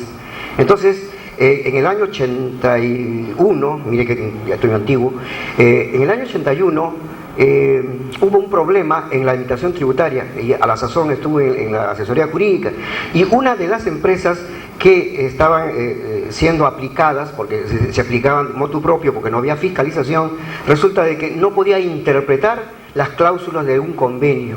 ¿Por qué? Porque la materia no era conocida. En la asesoría jurídica donde estábamos nos encargaron, esto era un problema mayor, nadie entendía, porque habían los conceptos que ahora sí están muy revisados, como son, por ejemplo, los alcances de los establecimientos permanentes, que por supuesto que no existían los precios de transferencia, ya ese es un problema mayor, ¿correcto? Pero bueno, ahora también ya estamos engarzándonos en esta temática. Recuerden que cada época hay problemas impositivos que se van solucionando, como por ejemplo, en esa década eran los problemas de doble imposición, que el Perú recién estaba entrando. Luego se dieron los casos del software, luego hubieron la subcapitalización, y cada periodo en periodo se van superando problemas. Y luego vinieron, por ejemplo, los precios de transferencia, hasta que la OCDE, ese organismo europeo, ha dado lineamientos para ir solucionando los problemas, y luego el comercio electrónico, etcétera, etcétera. Y ahora se habla de una tributación virtual en el que no se sabe cuál es el criterio rector, porque ya estamos abandonando el criterio rector de gravamen a través de la fuente. ¿Por qué? Porque ya la tributación ya no está enraizada en un territorio, ¿correcto? Entonces ahora está en una virtualidad. Entonces, regresando al tema de la anécdota, en aquella época no podíamos solucionar, entonces hubo que asistir a un curso internacional en la Fundación Getúlio Vargas para asistir a la dupla tributación da renta do patrimonio, ¿no? Entonces aprendimos algo y trajimos algún conocimiento para solucionar un problema que era muy menor en realidad, fíjense, pero estamos hablando años no tan antiguos, ¿no? Entonces el punto es el siguiente: nuestros vecinos, nuestros hermanos, por ejemplo, ecuatorianos, tienen más convenios que nosotros. Los bolivianos tienen como 15 convenios, los argentinos como 40 convenios, y nosotros tenemos escasamente hasta ahora 3. Pero luego hay anécdotas que lo vamos a ver en las diapositivas. Por favor, eso lo voy a pasar porque no tiene mucho sentido. Les había, confieso con honestidad, les había puesto algunos tips, pero un poquito para alargar el tema. ¿Ah? ¿Por qué? Porque era 1 hora y media, pues, ¿no? Entonces ahora hay que recortar. Si no, poco a poco nos vamos a quedar solos, porque están yéndose, ¿no? Y ustedes saben que el almuerzo no espera, ¿no? El reloj biológico, yo también estaría sentado ahí, me estaría yendo, porque mira, me voy al estadio, ¿ah? Me han dicho que se come muy rico, no es propaganda, pero si alguien me invita, ¿en el qué? Globo, ni hablar. Ayer nos fuimos a las terrazas, ¿ah? Ayer me han tratado tan bien que me han maltratado. Bueno, pasen por favor. Pasa, porque esto esto sigue. Ahí está. Doble tributación internacional. Cuando uno se enfrenta a este tema, uno dice, pero ¿y al Perú qué le interesa? Ah, mis amigos, creo que ese es el gran error que tenemos hasta ahora. No hemos comprendido la importancia de suscribir convenios de doble imposición. Cuanto más se tenga, mejor. Pero hay un comentario del maestro, muy amigo nuestro, don Alfredo Gildemeister Ruiz Huidobro. Él ha hecho un doctorado en Navarra sobre justamente tributación internacional. Él es un amigo mío que trabajó con nosotros y tiene un libro muy interesante, se llama Los establecimientos permanentes. Y él, en su introducción, dice: el Perú está a la saga de los países de América en la suscripción de los convenios de doble imposición, porque formalmente es una vitrina. Cuando el viajero fiscal quiere entrar a un país y dice, bueno, ¿cuántos convenios de doble imposición tiene? Si tiene, pues, por lo menos formalmente un número más o menos importante, es mejor que lo tenga a que no tenga nada, ¿correcto? Eso demuestra respeto, ¿no?, al pacta sunt servanda. Es un aforisma latino para decir el respeto a los convenios, el respeto a los convenios, y eso es importantísimo. Entonces, un Estado de derecho que no respeta convenios, francamente, no es un Estado serio. Vamos a ver, ¿qué es doble tributación? Es la confluencia de dos soberanías fiscales sobre un mismo hecho generador, vinculado a un mismo sujeto pasivo en un mismo periodo. Obviamente, el hecho generador, en este caso, son las utilidades, ¿no?, empresariales, empresa como emprendimiento, no como persona jurídica, que muchas veces nos confundimos. Quienes somos contadores confundimos empresa con persona jurídica. No, empresa es emprendimiento, es atribución. Persona es eso, el sujeto de derecho, creado por norma, inscrito en los registros públicos, ¿correcto? Tampoco hay que confundir organización, que es una terminología propia de los administradores. Quienes nos escuchan hablar entre contadores y hablamos de empresa y sin decir que somos contadores, estos son contadores. ¿Por qué? Porque hablan empresa. Y quienes son abogados dicen, no, la sociedad. Son terminologías distintas, ¿no? Entonces, la empresa como emprendimiento o una persona jurídica, cuando confluyen dos soberanías sobre ese mismo hecho, ¿no?, entonces está produciendo la doble imposición. Se hablaba de doble imposición solamente en materia del impuesto a la renta, pero últimamente, es decir, no se reconocía que hubiera doble imposición cuando se trataba de los tributos aduaneros ni de los tributos internos que gravan las transacciones. ¿Saben por qué? Porque recién, ¿no?, la doctrina internacional ha avanzado para ubicar dos conceptos de gravámenes.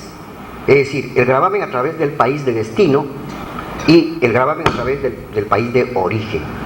Eso significa de que, por recomendaciones de la Organización Mundial del Comercio, ¿no?, de la OMC, simplemente los estados deben gravar más la importación, es decir, adoptar el principio rector del gravamen a través del destino, es decir, quien recibe la mercancía, pero no del país de origen quien exporta. Es por eso que las legislaciones han recogido esta recomendación y ahora se grava solamente la importación, más no la exportación, gravándolo con tasa cero, ¿correcto? Entonces vean ustedes, esto ya está en proceso de armonización en la CAN por las decisiones 599 y las 600.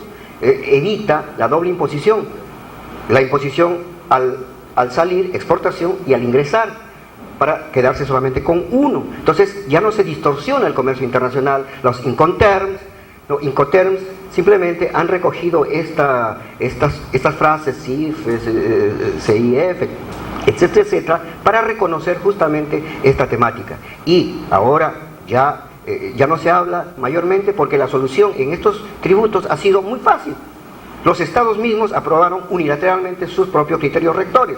No así con el impuesto a la renta o a las ganancias, ¿no?, o como quiera llamársele en distintos países, pero el término más conocido es el impuesto a la renta, ¿no? El famoso income tax de William Pitt, cuando lo creó en Inglaterra, el ministro inglés, en el año 1798. Entonces, por las famosas Fake Schedule, entonces se grababa justamente eso, la utilidad, el producto nuevo de una fuente. Ya luego, eso es teoría. Entonces, las causas de la atribución de la potestad tributaria, que está inmersa en todas las legislaciones de los estados unilateralmente y soberanamente, se grava por la nacionalidad del sujeto o de la sociedad o empresa, como quieran llamarle. El domicilio, pero también sustituido por un concepto llamado establecimiento permanente, que es una ficción jurídica. Y luego la ubicación territorial de la fuente. Me explico. Las leyes de cualquier país, Estado de Derecho, por lo menos en el mundo occidental, está estructurado de tal manera que busca un supuesto de vinculación del hecho que genera la obligación tributaria de pagar la renta con un atributo personal o de la personalidad, como es la nacionalidad. La nacionalidad, en rigor, es un atributo muy personal. Quienes somos personas, vemos la luz, nacemos en un estado, ¿no es cierto? Entonces ese estado se atribuye el derecho, pero que una sociedad, una persona jurídica no nace, pero sí se configura. Por eso es una persona de moral, es decir, una persona moral, una persona de existencia ideal, pero que está inscrito en los registros. Muy bien, entonces, ¿qué pasa? La nacionalidad nosotros en el Perú no la consideramos como supuesto de gravamen. Eso sí lo consideran un país latinoamericano muy conocido, México, y obviamente los Estados Unidos. Entonces tienen acción persecutoria para todos sus nacionales, donde estén, para exigirle el pago de los impuestos. Tengo este cuadrito sobre los criterios de vinculación. En la doctrina más autorizada, y esto ocurre en nuestro país ocurren cosas tan bellas. Vivimos en el Perú, ¿no dicen?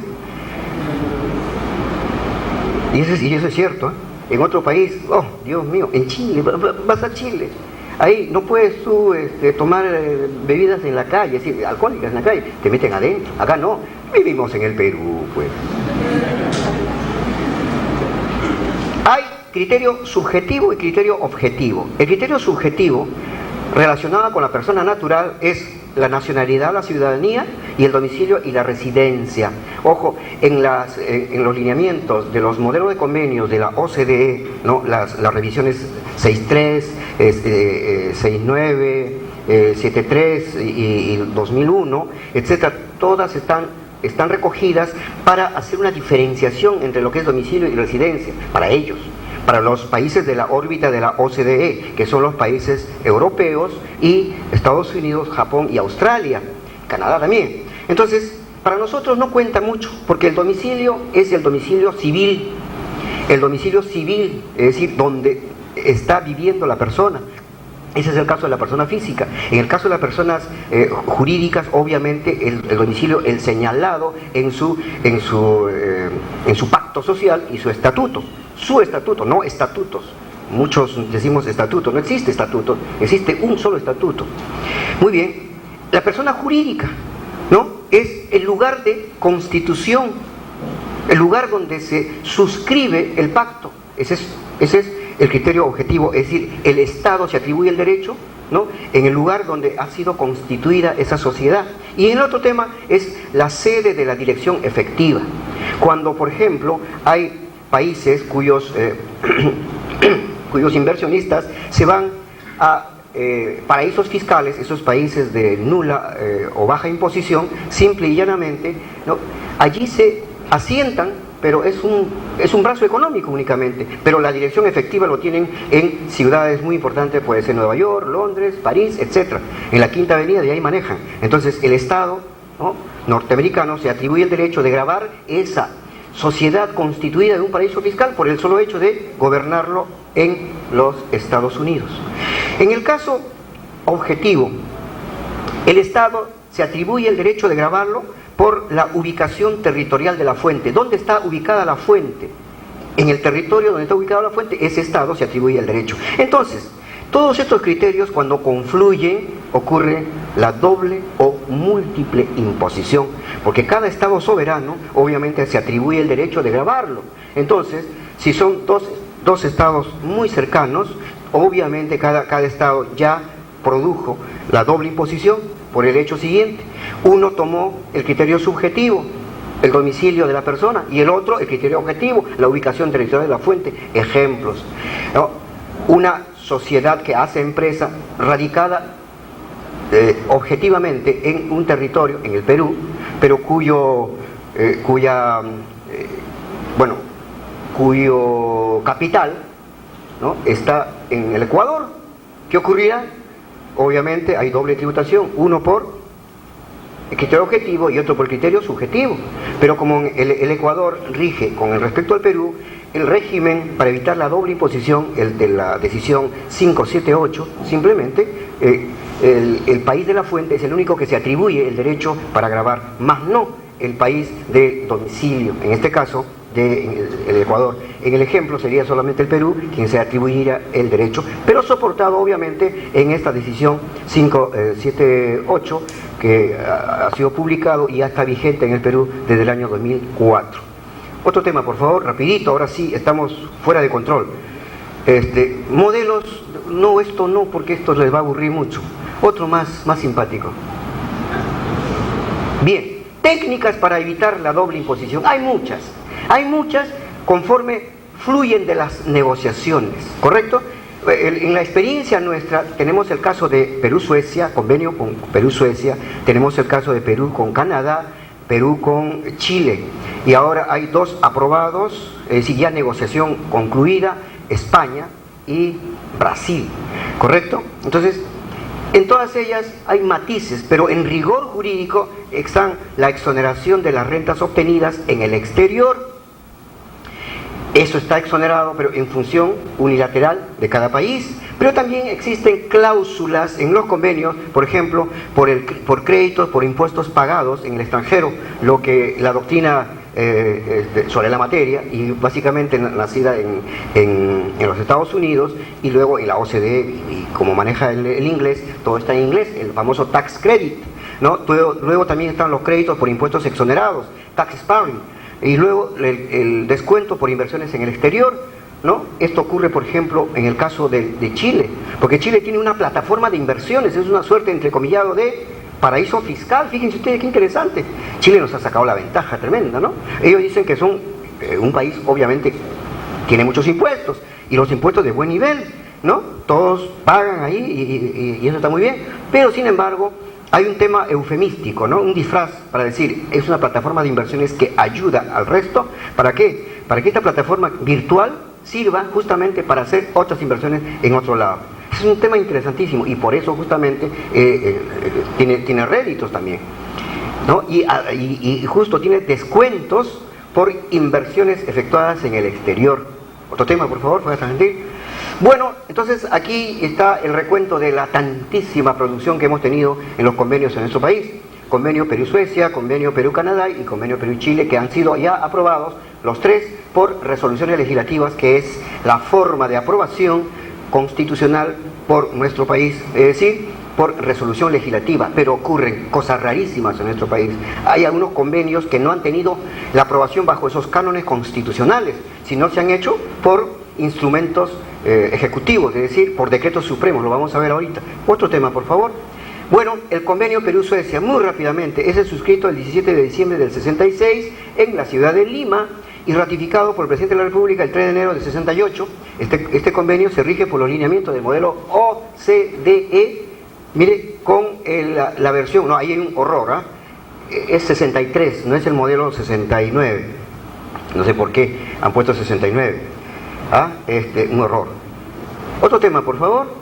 Canadá, suscrito el 20 de julio del 2001 en la ciudad de Lima y aprobado por el Congreso de la República por resolución legislativa, está el número, y así ratificado por decreto supremo, que ahora es la modalidad, porque hay un decreto ley hecho en el gobierno del señor Fujimori, en el que dispuso la ratificación por el Ejecutivo por decreto supremo, ¿correcto?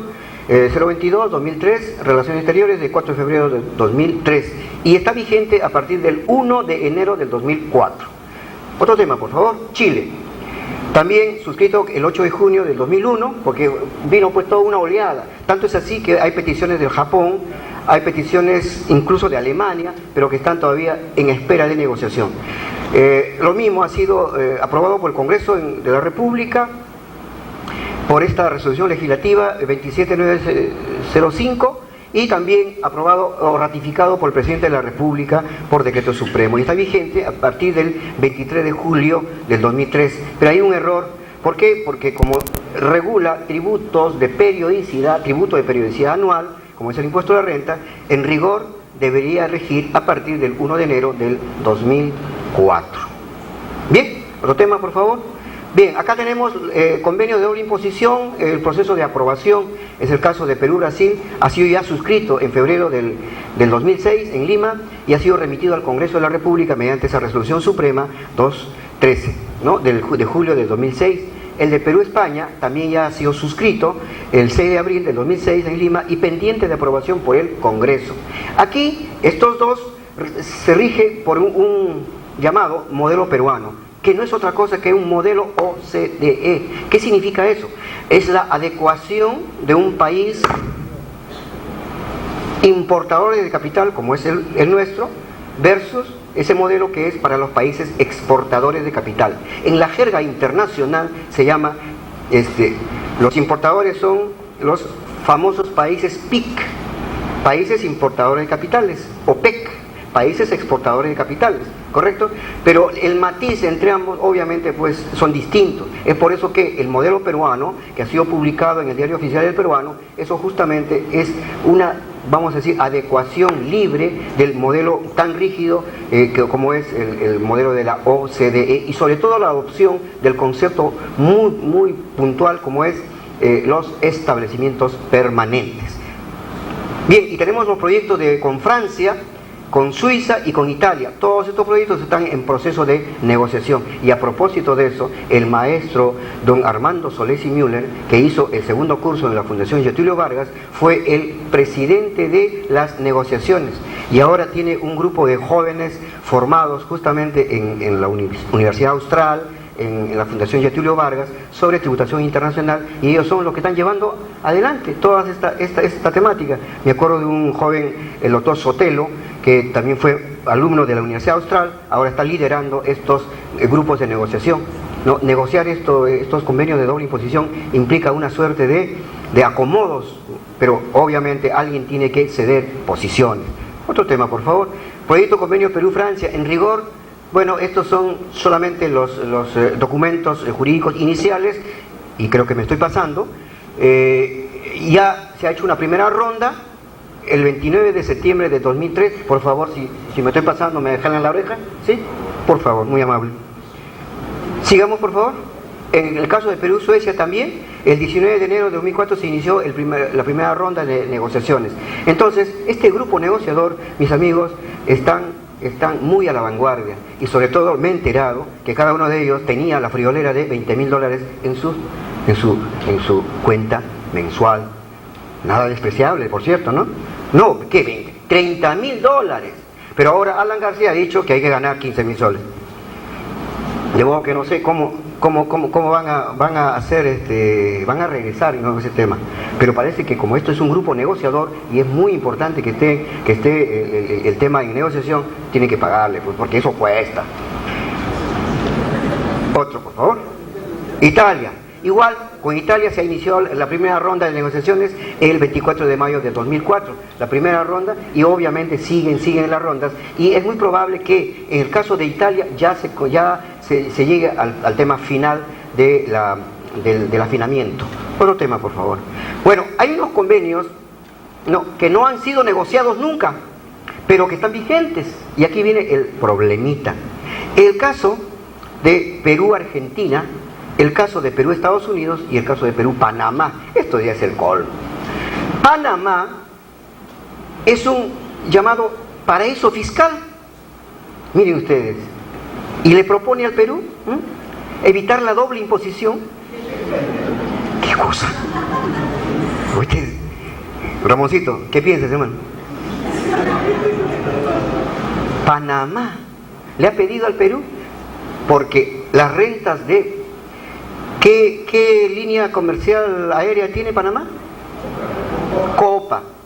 A través de Copa. Dice que Copa, cuando le pide pues el canciller panameño, le pide al canciller peruano, le dice, ¿no? Por el transporte, por las rentas provenientes del transporte aéreo entre Perú y Panamá, le pide al Perú que lo exonere, y lo ha aprobado por decreto supremo, aunque usted no lo crea, como Ripley. Por favor, ¿puedes continuar? El convenio Perú-Argentina. En rigor, fíjense ustedes, acá también hubo un cambio de notas, eso se llama cambios reversales de notas diplomáticas. Bien, hay un intercambio de notas, ¿no? entre la Embajada del Perú y el Ministerio de Relaciones Exteriores de Argentina, ¿no? ¿Y qué pasa? Este es un documento del 23 de octubre de 1948, pero con efecto retroactivo al año 46, fecha en que estaba vigente el vetusto impuesto a la renta nuestro, el primero orgánico por lo menos de la ley 7904.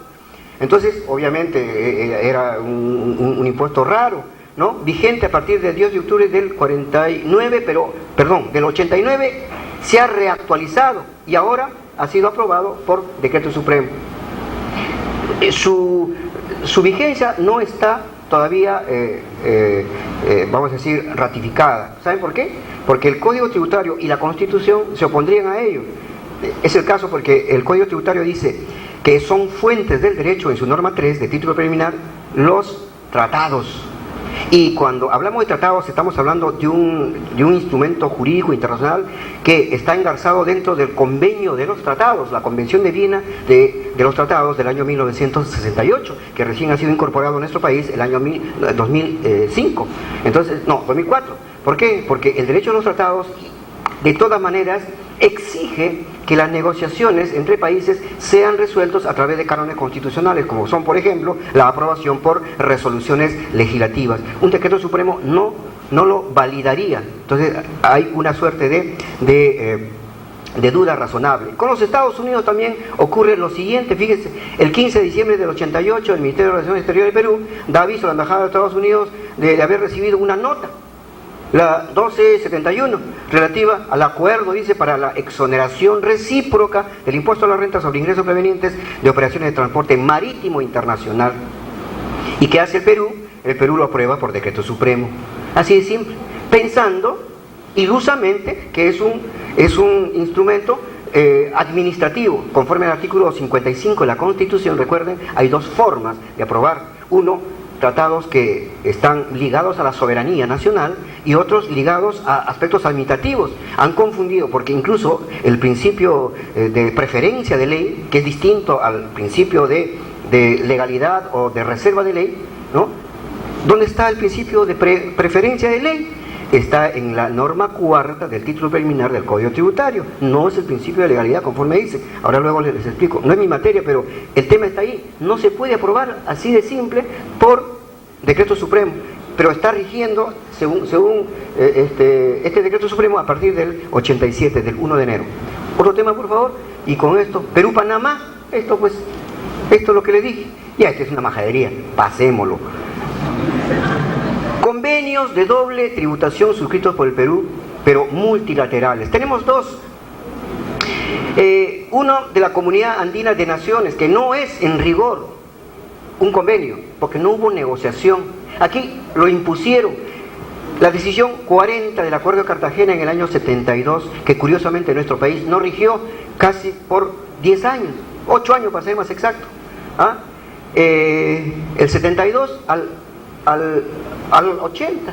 El 80 se dieron cuenta que no habían llevado el instrumento de aprobación, que es un decreto ley, porque en el tiempo de los militares, no habían llevado de Torre Tagle a la Junta del Acuerdo de Cartagena. Solamente un paréntesis. No se vaya, doctor.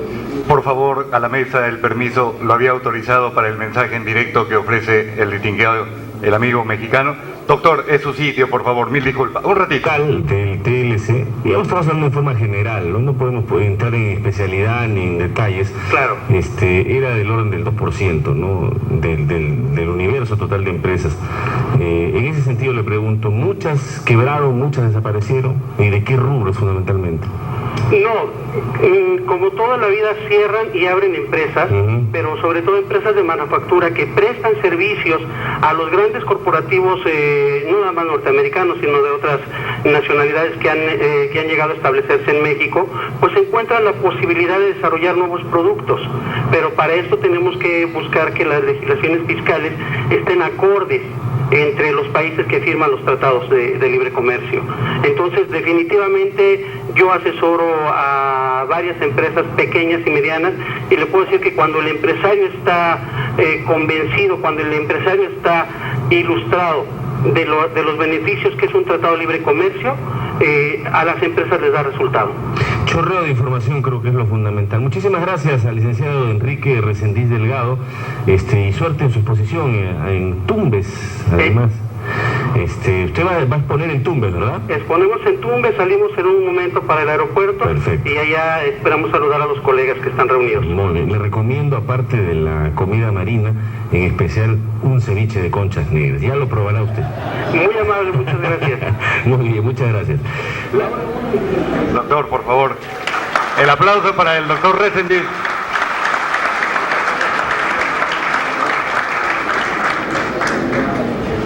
Bueno, francamente es una agresión, eso decía a esta hora, un ceviche de conchas negras, ¿no? Nos puede causar un daño moral, ¿no? Irreparable, con una propensión a contraer una enfermedad psicosomática. Imagínense, a esta hora los jugos gástricos. Bien, con esto termino, por favor, ya para irnos.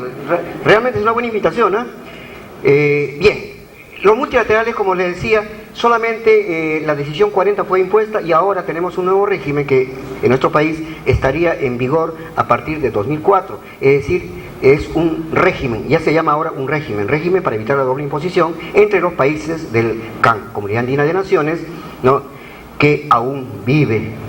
El señor Chávez no pudo y Chile ya se está integrando. Bien, entonces el tema es que ya está vigente este asunto y está, a propósito, el colega mexicano dijo asesorando, ¿no? El ser asesor ya está devaluado, ¿eh?, por Vladimiro.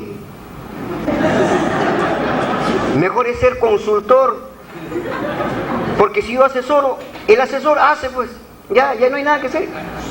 El consultor no, a uno lo consultan y dicen, bueno, yo tengo 3 consultas y de las 3 escojo la que más me conviene, ¿correcto? Entre los abogados decimos, voy a patrocinar, es la misma cosa. Bien, entonces las Naciones Unidas tuvo un convenio de la UNESCO para evitar la doble imposición de las regalías provenientes del derecho de autor. Entonces, al parecer, fíjese de qué año es, del año 1987. El muchachón Alan parece que se entusiasmó tanto con las regalías de nuestro primer novelista, casi digo Álvaro, Mario Vargas Llosa, por favor. Alvarito es el aprendiz. Entonces, Marito Vargas Llosa, y dijo, pues para él, nada más. Porque además él no vive en el Perú, él vive en España. O sea, loco, está en otra nota. Entonces, pero rige este tema, ¿ah? Es un convenio UNESCO-VIAP. No me digan qué cosa significa, yo tampoco lo sé. Entonces, fíjense ustedes, hay un convenio vigente, pero que es prácticamente inoperante. Otro tema final, ¿sí? Convenio Perú-Estados Unidos, esto es para cooperación entre las administraciones tributarias, ¿no? Ha sido suscrito en Cartagena, fíjense ustedes, en una reunión de presidentes de América, el 15 de febrero del 90, y aprobado por decreto ley por el señor Fujimori, cuando dio su golpe, en el 92, y hubo un canje de notas después de haber aprobado por decreto ley, y esto está vigente a partir del 31 de marzo del 93. La recomendación, si ustedes quieren tener platita en los Estados Unidos, no lo hagan. Porque SUNAT gringa, que es la IRS, y SUNAT chola, que es la SUNAT, las dos tienen conexión. Basta que uno tenga $1,000 dolaritos de allá para que SUNAT ya lo tenga en su, ¿cómo se llama? En su Dara White House, en su base de datos, para saber quién tiene allá. Entonces lo van a visitar. Entonces no cometan ese error, y además le van a pedir, oiga, y sus intereses no lo ha declarado, como el inefable ministro Choi Wai, casi digo Choi Wai porque es mi paisano. A propósito, hay paisanos míos por ahí, de Tingo María, quienes han ganado un premio, dicen, ¿no? De baile. La campeón, que se paren, a ver. No han venido, ¿no? Bueno, que se paren, ¿hay premio? No, si hay premio, dice, que se paren. Bueno, entonces, ¿qué pasa? Hoi Wai tenía su plata pues de la corrupción en Suiza, y este señor, buen señor, simplemente no lo declaró y adujo que estaba exonerado. Él no sabe de que las rentas que provengan del exterior ya no les alcanza categoría alguna, nunca les alcanza categoría. La categorización es obtenida es cuando se obtiene la renta en territorio peruano. Entonces, ¿qué pasa? Cuando ingresa la renta del exterior, ya es renta de fuente extranjera y no es renta de fuente peruana, consecuentemente debe estar declarado. Bien, entonces este es el tema con Estados Unidos y ojo, esto no es broma, pero ahora, si su platita es pues bien habida, pero por ahí si tienen algún lavadito de esos raros, entonces mejor no lo hagan, peor todavía. Convenio, no, otra por favor. Convenio Perú-Ecuador, acá para nuestros hermanos ecuatorianos, también ha sido suscrito, esto es para cooperación entre administraciones tributarias, suscrito el 9 de marzo del 2002 en Lima y ratificado por decreto supremo. Esto está en entredicho, porque acá no se trata de un tema vinculado con el nacimiento de la hipótesis obligacional, sino se trata de un tema que coadyuva a las administraciones únicamente, pero está aprobado por decreto supremo 00 no sé cuántos, 71 2002, ¿cuánto es? Está medio raro, maestro. Está vigente a partir del 7 de enero del 2003. Entonces también esto implica que va a haber bueno, entiendo que debe haber, no sé cómo se llama la Administración Tributaria Ecuatoriana, Dirección de la Renta Interna, ¿sí? ¿Por aquí? Servicio de renta interna. Servicio de la renta interna, qué interesante. La traducción en español de servicio de renta. Ah, sí, de veras, de la SUNAT gringa. Ah, qué bueno, ¿no? Sí, pues, lo que pasa es que la SUNAT peruana tiene una peculiaridad. Nos gustan pues los nombres arcaicos, ¿no? Superintendencia, no estamos ya en el ¿no? Y asistimos contigo, creo que asistimos, Víctor, a una conferencia donde el maestro Luna Victoria, ¿no? Le puso el nombre de SUNAT y alguien le dijo, ¿para qué le pones superintendencia? Modernízate. En todos los países se llama servicio. ¿El Estado para qué se ha hecho? Para prestar servicio. Entonces, Servicio Nacional de Administración Tributaria, como en España, Agencia de Tributación, Agencia Española de Tributación. Gracias, maestro. ¿Ves? Y así en todos lados. ¿Ah?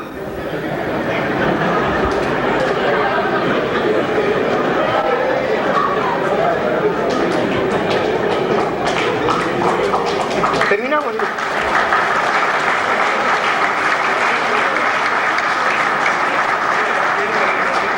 Para no torturarlos, mis estimados amigos, vamos a terminar con esto. Perú, Santa Sede. Por si la Santa Sede.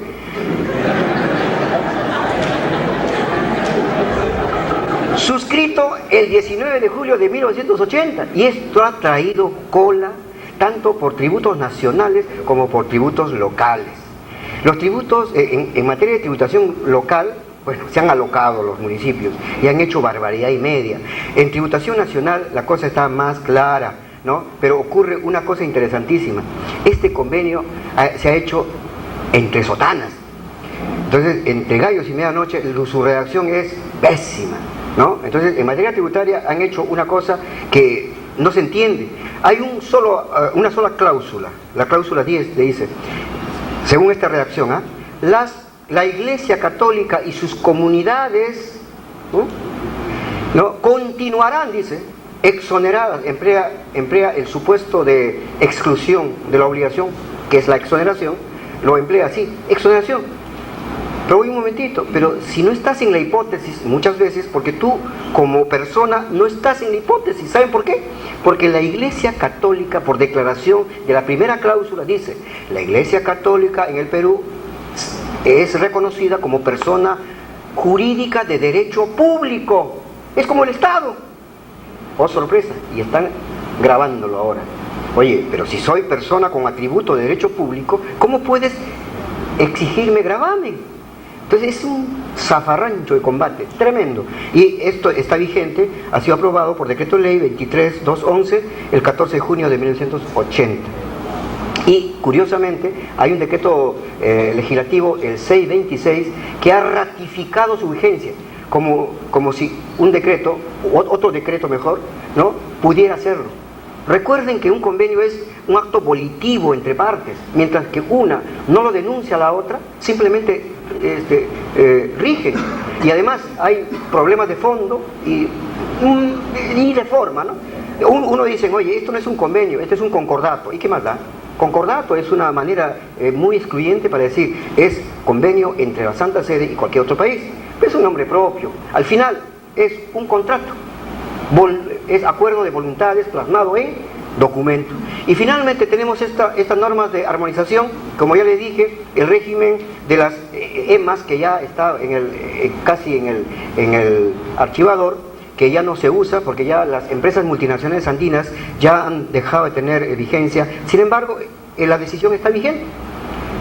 Y luego las dos últimas, que es la decisión 599, es la armonización de impuestos tipo valor agregado, como nuestro IGB, y el otro es la armonización de impuestos selectivo al consumo en la comunidad andina. Pero en ambos subyace un concepto: tributación a través del país de destino. No existe más tributación al comercio exterior, y creo que sigue otra más, ¿no? Reglas vinculadas. Bueno, ayer me copié esto, por si acaso. Sí, hay incompatibilidad pues entre el APC suscrito con los Estados Unidos y un CDI, es decir, un convenio de doble imposición. Prevalece el convenio, es decir, el APC, ¿no? Y todo lo que ya dijo nuestro común amigo don Luis Durán, dicho sea de paso, mi gran amigo, hicimos un doctorado en España con él, y yo descubrí que era hiperactivo. Entonces por ahí dijimos de que él no había tenido infancia porque había estado amarrado todo el tiempo. Ahora que lo han soltado, el hombre... Por favor, otra más. Ay, muchas gracias, muy amable por su atención.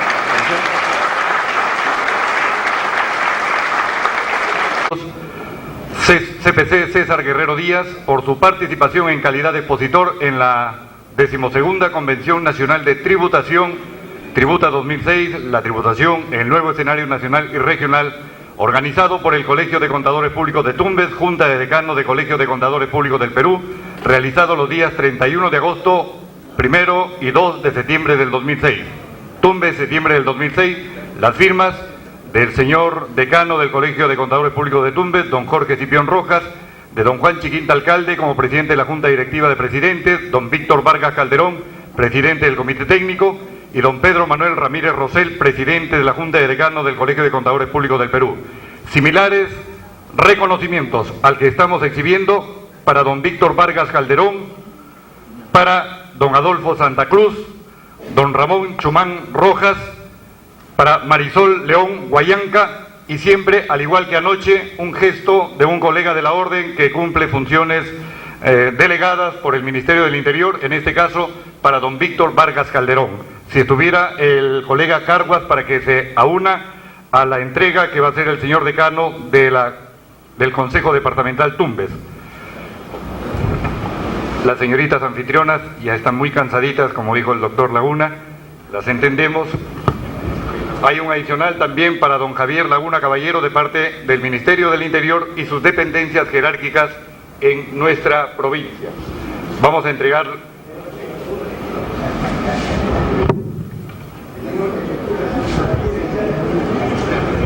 Para el doctor Laguna, reclama la afición, diríamos en términos deportivos. 12ª Convención Nacional Tributa 2006. Contador Público Colegiado, doctor Javier Laguna Caballero, conferencista, Tumbes, septiembre 2006, Perú. El testimonio que entregan los organizadores para el doctor.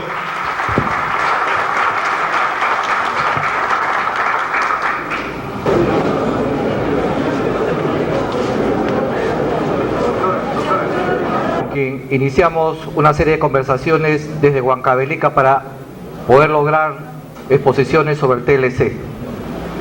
Nos toca ir a México y sobre este tema vamos a entrar en detalles con el propio presidente del Instituto Mexicano. Tenemos cita con él a partir del día 5 hasta el día 8 con todo su equipo de profesionales, en la que vamos a tener que analizar los controles de calidad, la certificación, recertificación, la ley de la auditoría tributaria y el propio Tratado de Libre Comercio bajo las experiencias mexicanas, canadienses y Estados Unidos de Norteamérica. Y en lo que se refiere a estos mismos asuntos proyectados en esa pujante ciudad de Santa Cruz, Bolivia, debemos referirnos sobre todo a lo que hemos escuchado recientemente que la parte doctrinaria forma parte de los fundamentos en el ejercicio profesional y sobre todo en la especialización de tipo tributario.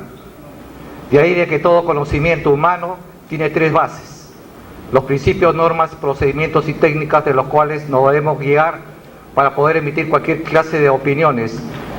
Indudablemente que una de ellas, dentro de los conceptos o dentro de esta jerarquía, está la parte doctrinaria, que es la que comienza a guiarnos dentro de los aportes profesionales los cuales debemos recibir y entregar. Otro aspecto que es importante está relacionado con las pymes.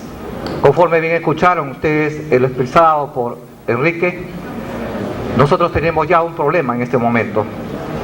Y ese es el motivo por el cual tampoco hemos podido estar de un primer momento acá de la mañana, por tener que estar haciendo una serie de coordinaciones para poder llegar a México de la mejor manera posible con los temas que tenemos que exponer. Pero conversando con las propias autoridades, resulta que mientras que nosotros estamos ordenando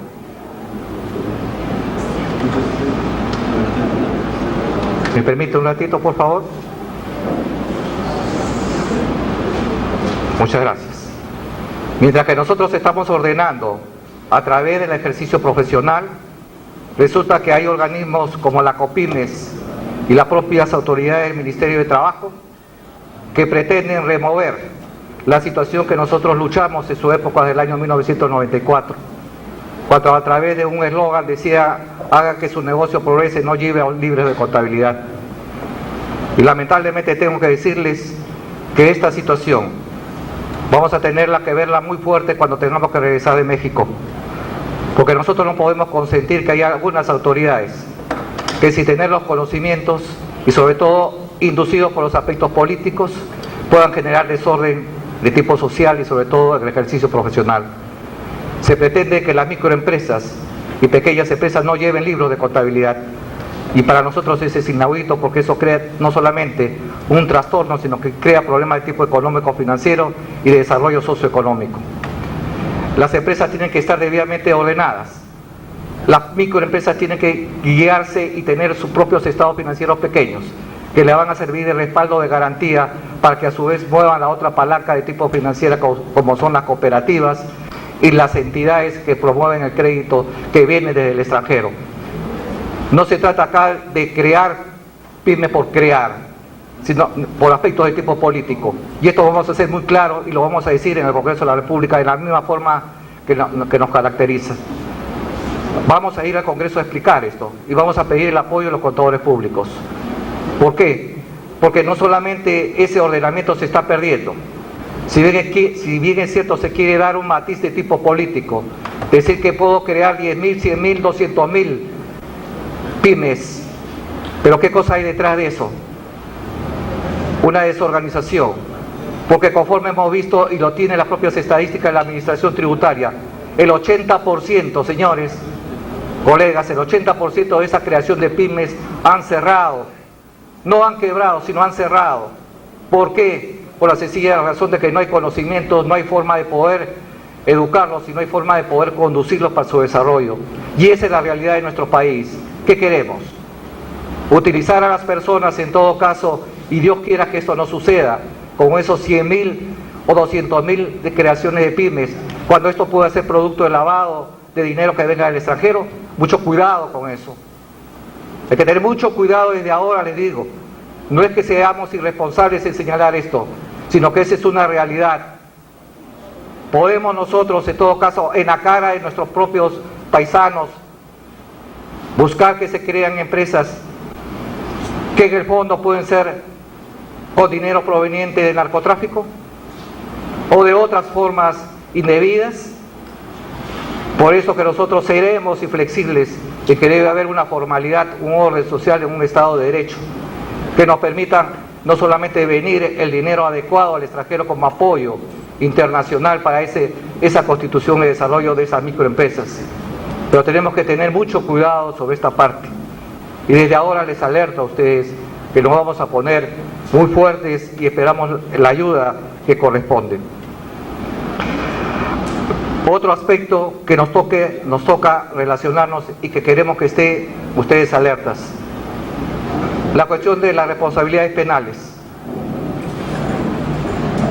Por esa cuestión de cambio tenemos 2 vicedecanos como parte de la delegación peruana, pero no vamos a pasear, no vamos a sentarnos a escuchar un seminario, vamos a ir a hacer investigación y vamos a traer todos los elementos necesarios, no solamente para poder defender un modelo que se trata de imponer en América Latina como es la certificación y recertificación, a los cuales estamos rechazando de plano por no convenir a la realidad no solamente socioeconómica del país, sino a la realidad como contadores públicos del Perú.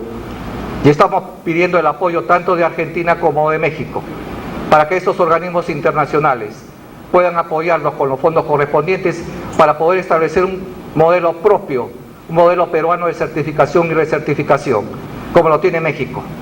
Los hermanos mexicanos, en los cuales estamos haciendo un intercambio, Enrique viene conforme se comprometió con nosotros y nosotros vamos a México para poder establecer esa hermandad en esas experiencias, de tal manera de que el modelo peruano en certificación y recertificación tengamos que hacerlo a través de la Junta de Decanos.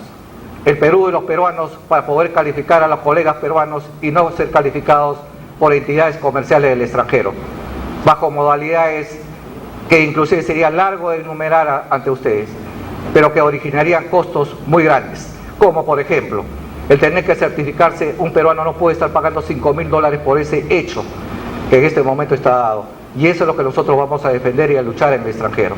No vamos a permitir que ningún organismo internacional pueda venir acá al Perú a realizar esa clase de certificaciones y recertificaciones, por muy organismo internacional que sea y por muy respetable organismo internacional que sea. Vamos a México también con la idea y con el trabajo permanente y dividido en 3 partes. La parte de la certificación y recertificación, la parte de la auditoría tributaria, la parte de control de calidad, y ese trabajo de investigación nos hemos repartido. La parte de certificación y recertificación encargada a la vicedecana del Colegio de Lima es la que va a complementar estos informes para poder traerlo en beneficio de la profesión peruana. La parte de la auditoría tributaria, cuyo proyecto de ley está en el Congreso de la República, estaré encargado de poder tomar conocimiento de todo lo que corresponde con los equivalentes a lo que es la SUNAT en el Perú, en los términos que nos corresponde y en las horas que corresponden. Vamos a realizar ese trabajo, independientemente de que el día 7 de septiembre vamos a tener que exponer ante los organismos internacionales de inversiones y de seguridad de inversionistas del extranjero y ante los organismos responsables de la normatividad en el ejercicio profesional, vamos a tener que exponer qué cosa estamos haciendo con la certificación y recertificación en el Perú y qué estamos haciendo con los controles de calidad. Esos 2 temas que son importantes y que van a señalar cuál es el camino en los siguientes meses y los siguientes años.